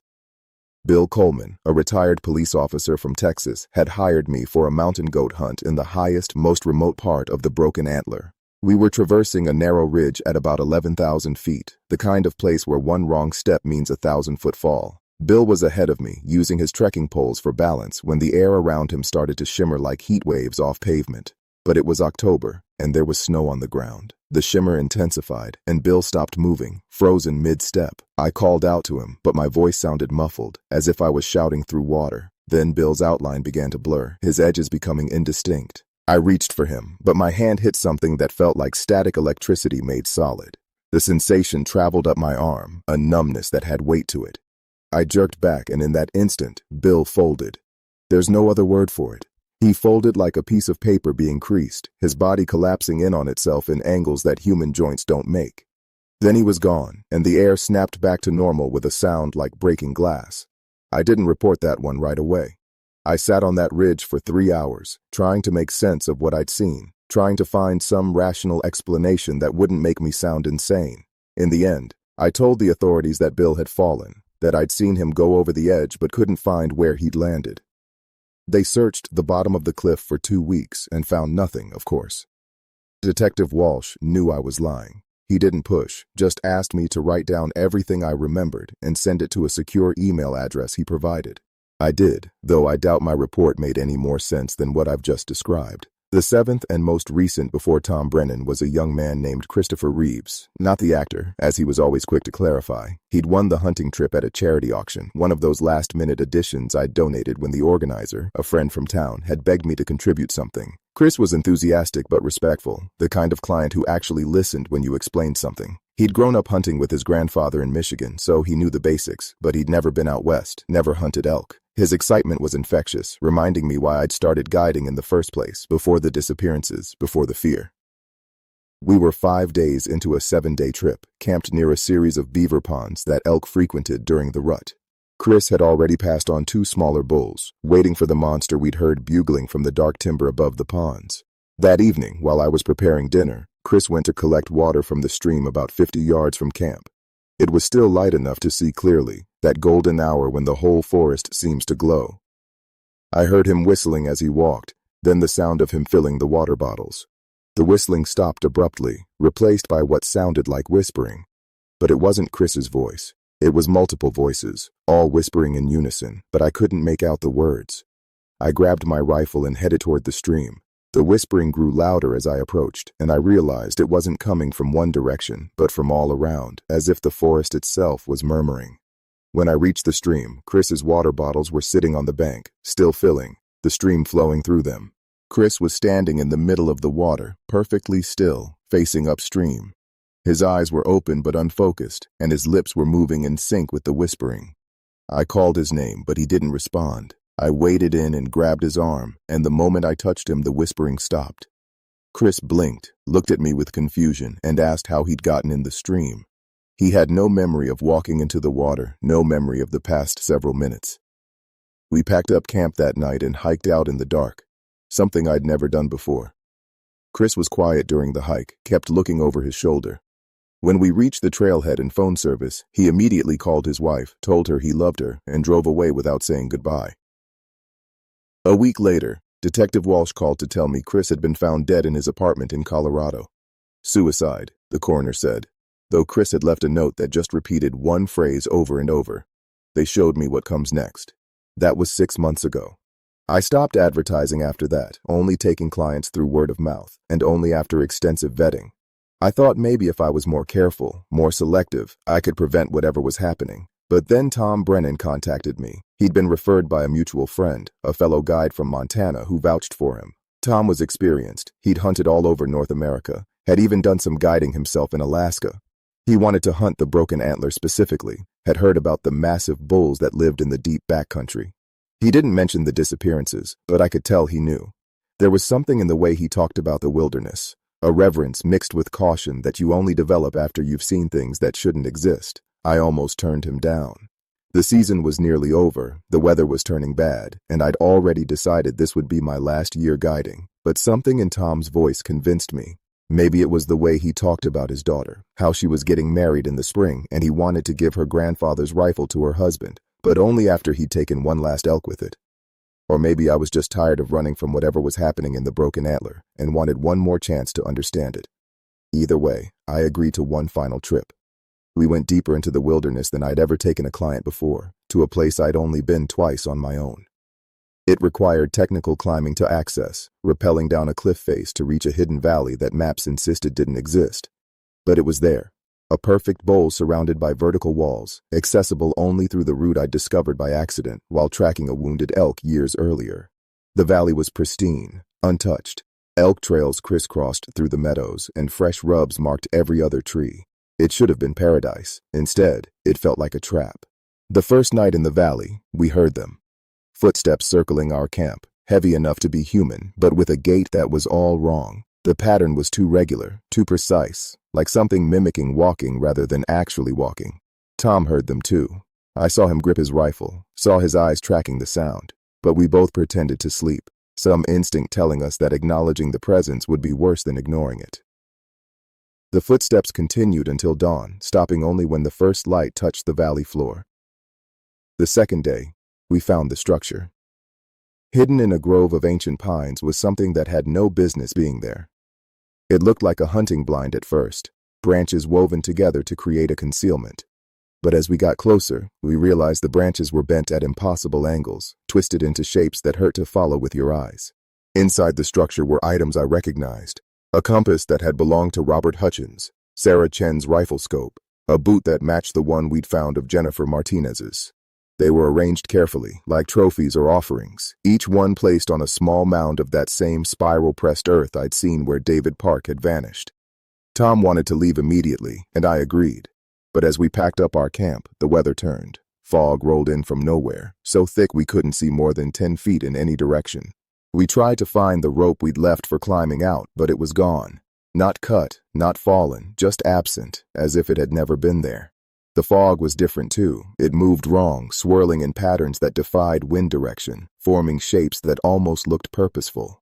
And in the fog, we started seeing things. People walking just at the edge of visibility, familiar shapes that couldn't be there. I saw Marcus Williams, or something wearing his appearance, standing motionless in the mist. Tom grabbed my arm, pointed to where Sarah Chen seemed to be watching us from behind a tree that wasn't there a moment ago. We made camp again, having no choice but to wait for the fog to clear. That night, they came closer, not footsteps this time, but voices, whispers in languages that predated words, sounds that bypassed the ears and spoke directly to some primitive part of the brain. Tom started responding to them, speaking in his sleep using syllables that no human throat should be able to produce. I tried to wake him, but he was beyond reaching, caught in some kind of communication I couldn't understand. His eyes were open but rolled back, showing only white, and his hands moved in precise gestures as if conducting an invisible orchestra. When dawn came, Tom was himself again, but changed. He couldn't remember the night, but he knew things. He drew symbols in the dirt, complex mathematical equations that he said explained how space could fold, how distance was just an agreement between observers. He talked about the people who'd disappeared, said they weren't gone, just relocated to a place where the angles were different. He was calm, eerily so, and that scared me more than panic would have. That's when I realized the fog hadn't lifted. If anything, it had grown thicker, and within it, shapes were solidifying, becoming more distinct. Tom stood up, very slowly, and walked to the edge of our camp. He turned back to me, and his expression was peaceful, almost euphoric. He said, "They're not taking us, Jake. They're inviting us. The forest isn't haunted. It's a doorway." And then he stepped backward into the fog. I heard his footsteps for exactly 7 paces, then that horrible folding sound, like reality creasing. The fog cleared instantly, as if it had never been there, revealing the normal forest I'd known for 20 years. Tom's tracks led those 7 paces and stopped. His pack was still at the camp, his rifle leaning against a log. But Tom Brennan was gone. I found the rope exactly where we'd left it and climbed out of the valley alone. The hike back to the trailhead took 2 days, and I spent the entire time looking over my shoulder, waiting for something to follow me out. But nothing did.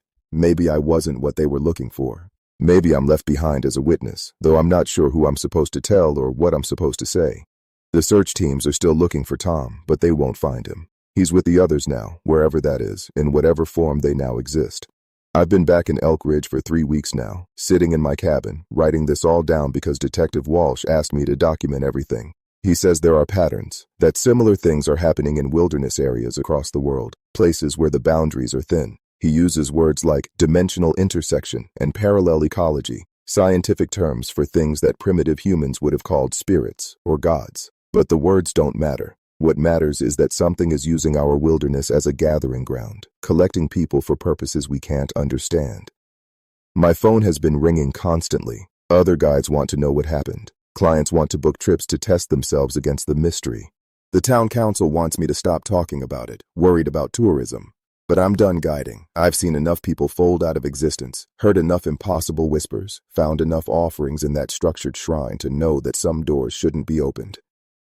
The Broken Antler Wilderness can keep its secrets. I'm moving to Denver next week, somewhere with concrete and steel and right angles that make sense.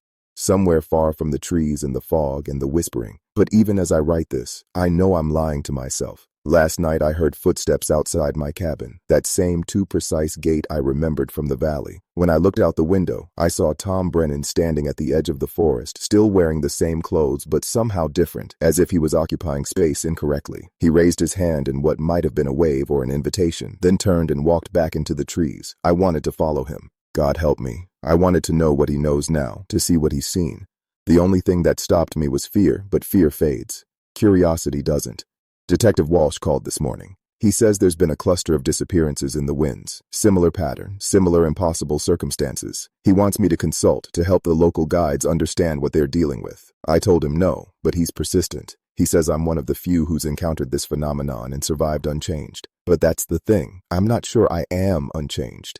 Sometimes when I look in the mirror, my reflection seems delayed, just by a fraction of a second, as if it's being relayed from somewhere else. Sometimes I hear the whispering just before I fall asleep, and I understand more of it each time. And sometimes, in the corner of my eye, I see doorways in the forest that weren't there before, openings that lead to places where the light bends wrong. The hunting season is over now, but the Broken Antler doesn't care about seasons. Whatever's happening there continues year-round, patient and methodical. I've marked all my usual hunting spots on a map, drew connections between the disappearance sites, and found a pattern that makes my head hurt to perceive.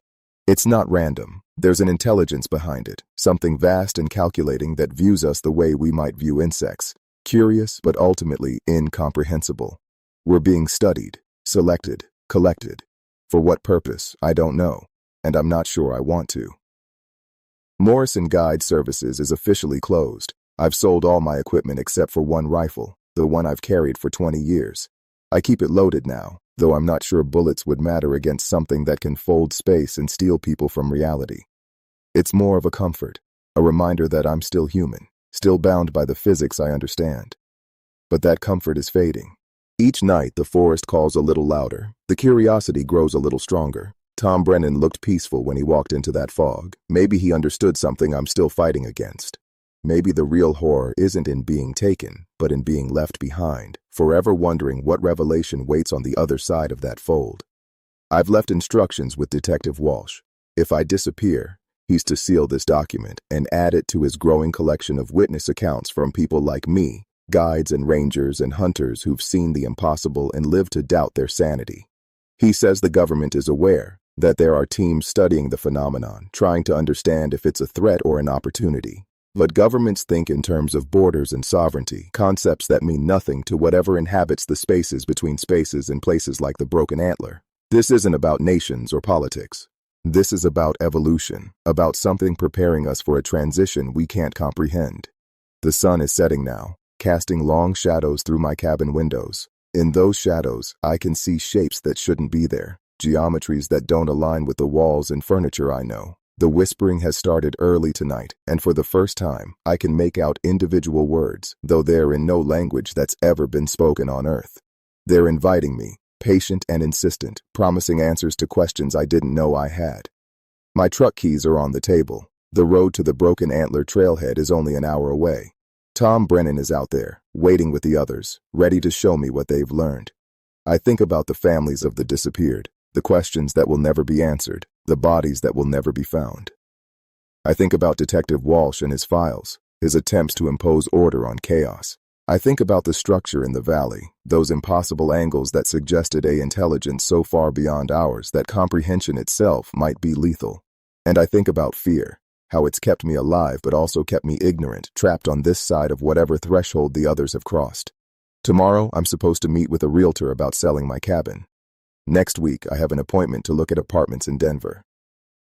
Next month, Tom Brennan's daughter is getting married, and she'll wonder why her father never came home. The search will be called off soon, another unsolved disappearance in a wilderness that's claimed so many. Life will go on, the tourist season will start again, and new guides will take clients into the Broken Antler, most of them unaware of the patterns, the dangers, the invitations whispered in the dark.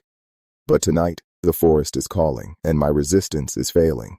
I can feel the pull like gravity, inevitable and patient. Maybe this is how it was always going to end, not with violence or terror, but with curiosity finally overcoming caution. Maybe the real story isn't about the people who disappeared, but about those of us who stayed behind, fighting against a transformation we don't understand.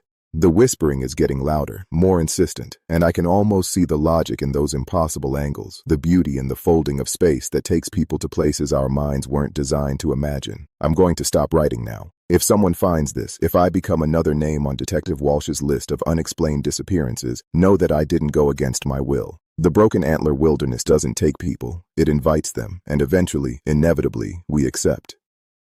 The footsteps outside have stopped. Tom Brennan is at my door, knocking with a rhythm that matches something deep in my brain, something older than human thought. I'm going to answer it. I'm going to follow him into the forest, to the valley that doesn't exist on maps, to the structure with impossible angles where the others wait. Maybe I'll fold out of existence like Bill Coleman. Maybe I'll step through one of those doorways I've glimpsed and find myself in a place where the rules are different. Or maybe I'll simply walk into the woods and never walk out, another casualty of wilderness that's too vast to fully understand. But I won't be a casualty. I'll be an answer to a question I've been asking since Robert Hutchins disappeared 5 years ago. What's out there in the dark between the trees? I'm about to find out.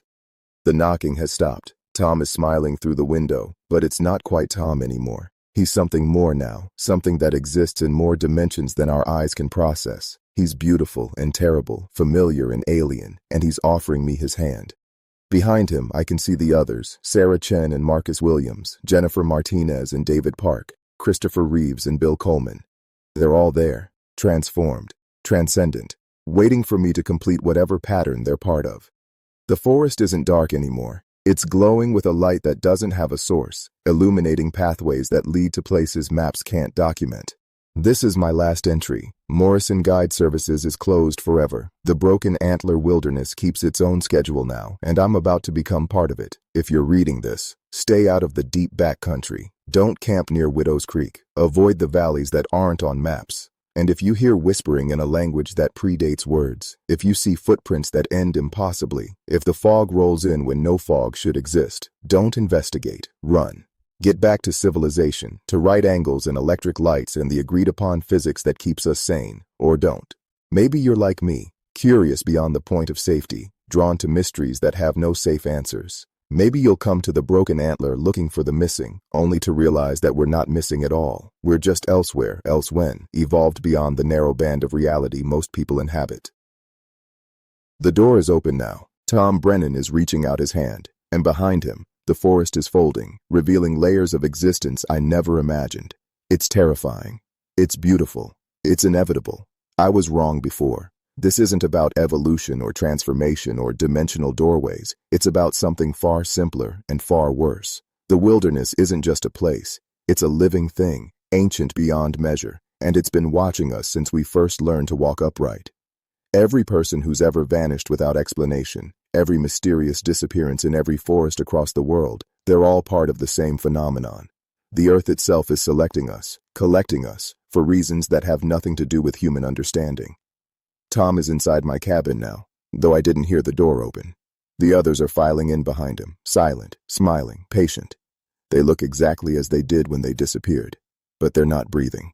Their eyes reflect light that isn't there, and when they move, they leave brief afterimages, as if reality struggles to keep up with them.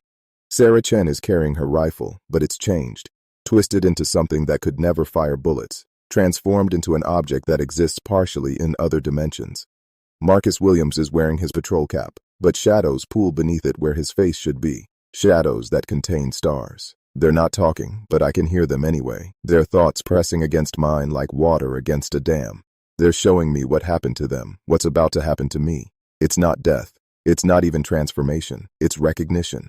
The forest recognized them as something more than human, something that could exist in the spaces between spaces, and it opened doors that can't be closed. They walked through willingly, just as I'm about to, because the alternative is living with questions that will drive you mad. I understand now why Detective Walsh collects these stories, why the government studies the phenomenon without trying to stop it. They know it can't be stopped. This is bigger than missing persons cases or unexplained phenomena. This is the planet itself evolving, creating hybrid beings that can bridge the gap between what we call reality and what actually exists. We're not being taken. We're being upgraded, prepared for something that's coming, something that will require humans who can exist in multiple dimensions simultaneously. The whispering has stopped because I no longer need translation. I can feel the forest's consciousness, vast and patient, older than continents. It's been waiting for us to develop enough to understand, even partially, what's being offered. Not everyone is suitable. Most people who enter the wilderness come and go without ever sensing the presence that evaluates them. But a few of us resonate at the right frequency, show the right kind of curiosity mixed with fear. The perfect combination of intelligence and intuition that marks us as candidates. My hands are shaking as I write these last words, not from fear, but from anticipation. I've spent 5 years investigating disappearances that weren't disappearances at all, but invitations to join something greater. Every person who vanished under my watch was chosen, and I was chosen to witness their selection, to document it, to eventually join them. This record will be found, added to Detective Walsh's collection, analyzed by people who think they're studying a problem when they're actually documenting an emergence. Tom Brennan is holding out his hand. Behind him, the wall of my cabin is becoming transparent, revealing the forest beyond. But it's not the forest I know. It's the forest as it truly is, with colors that don't exist in our spectrum, with trees that extend into dimensions we haven't discovered, with pathways that lead to everywhere and nowhere simultaneously. The others are already walking through, their forms becoming indistinct as they transition. I can hear my name being called, not with sound, but with something deeper, something that resonates in my bones. This is how it ends. Not with violence or struggle, but with acceptance of something that was always inevitable. The Broken Antler Wilderness isn't haunted or cursed or dangerous. It's a nursery, preparing us for what comes next, selecting those who can handle the truth about reality's actual nature. Every mythology about people being taken by the forest, every legend of the Fae or the disappeared, they're all describing the same phenomenon from different cultural perspectives. We've always known, on some level, that certain places are doorways. We've just forgotten how to recognize them. I'm standing now, walking toward Tom and the others. My rifle is still in my hand, but it feels like a child's toy, a primitive tool from a species that doesn't understand its own potential. As I get closer to them, I can feel myself beginning to change, my perception expanding to encompass angles that shouldn't exist, sounds that have color, time that moves in spirals rather than lines. It doesn't hurt. It feels like finally taking a full breath after a lifetime of suffocation. The last thing I need to say is this: we're not lost. We're found. Every person who disappears in the wilderness, every unexplained vanishing, they're not tragedies. They're graduations. We're moving beyond the limitations of single-dimensional existence, becoming something that can navigate the true complexity of reality. If you're reading this and you feel the pull, if the forest calls to you in dreams, if you find yourself drawn to the places where people vanish, don't fight it. You've been selected for something wonderful and terrible, something that will fundamentally change what you are. But if the forest remains silent for you, if the wilderness is just trees and stones and streams, be grateful. Stay in your cities, your towns, your safe spaces where physics makes sense and people don't fold out of existence. Live your life in the narrow band of reality that most humans inhabit, and never venture into the deep backcountry where the old rules break down. Because once you've seen what's really out there, once you've heard the invitation, there's no going back. You'll spend every moment fighting the urge to accept, to walk into the fog and join the others who've already made the transition. I can see through the walls now, through the forest, through space itself. Tom Brennan and the others are waiting for me on the other side of a threshold that's both here and impossibly distant. The structure in the valley wasn't a shrine or a trap. It was a marker, showing where the membrane between worlds is thinnest. Every item placed there was a beacon, helping others find the doorway. My journals, my maps, my documentation of the disappearances, they'll serve the same purpose for whoever comes next, breadcrumbs leading to a transformation that can't be described in human language. This is Jake Morrison, signing off for the last time. Morrison Guide Services is closed, but the Broken Antler Wilderness is always open, always waiting, always watching for the next person who resonates at the right frequency. The disappeared aren't gone. We're everywhere and nowhere, existing in the spaces between seconds, in the fold of reality that most people never notice. We're the whispers in the forest, the footsteps that follow the wrong rhythm, the fog that comes from nowhere. We're waiting for you. The pen is falling from my hand now, my fingers no longer entirely solid. The others are reaching for me, welcoming me to whatever comes next. The forest is singing, a harmony that exists in dimensions our ears weren't meant to perceive. I'm walking through my cabin wall, through the membrane of reality, into something that makes everything I've ever known seem like shadows on a cave wall. The last thing I see with human eyes is the Broken Antler Wilderness as it truly is, infinite, impossible, and perfectly logical once you understand the mathematics of madness. If someone finds this journal, know that I didn't disappear. I emerged. I evolved. I accepted an invitation that was always intended for me from the moment I first set foot in these mountains 23 years ago. Every client who vanished was a step toward this moment, each disappearance teaching me something about the true nature of reality, preparing me for my own transformation. The forest doesn't take people randomly. It selects them, tests them, prepares them, and finally, invites them to become something more than human. The doorway is closing behind me now, but others will open. They always do in the deep woods, in the remote valleys, in the places where maps lie and compasses spin. The Broken Antler Wilderness will continue to call to those who are ready to hear it, and some will answer, walking into the fog, into the folding space, into the impossible angles that lead to truth. Search and rescue will look for them, families will mourn, investigators like Detective Walsh will add their names to growing files. But they won't be lost. They'll be exactly where they're supposed to be, transformed into something that can bridge the gap between what is and what's becoming. The transformation is complete now.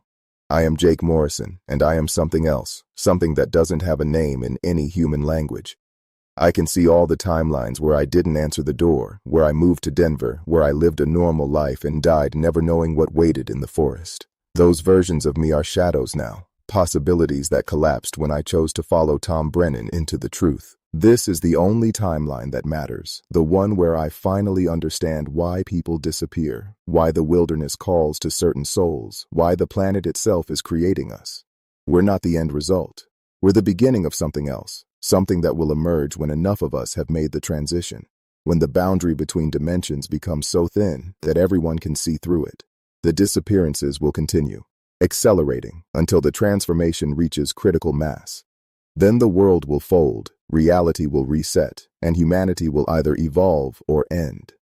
Those of us who've already transitioned will be the bridges, the guides for whatever comes next. But that's still years away, maybe decades.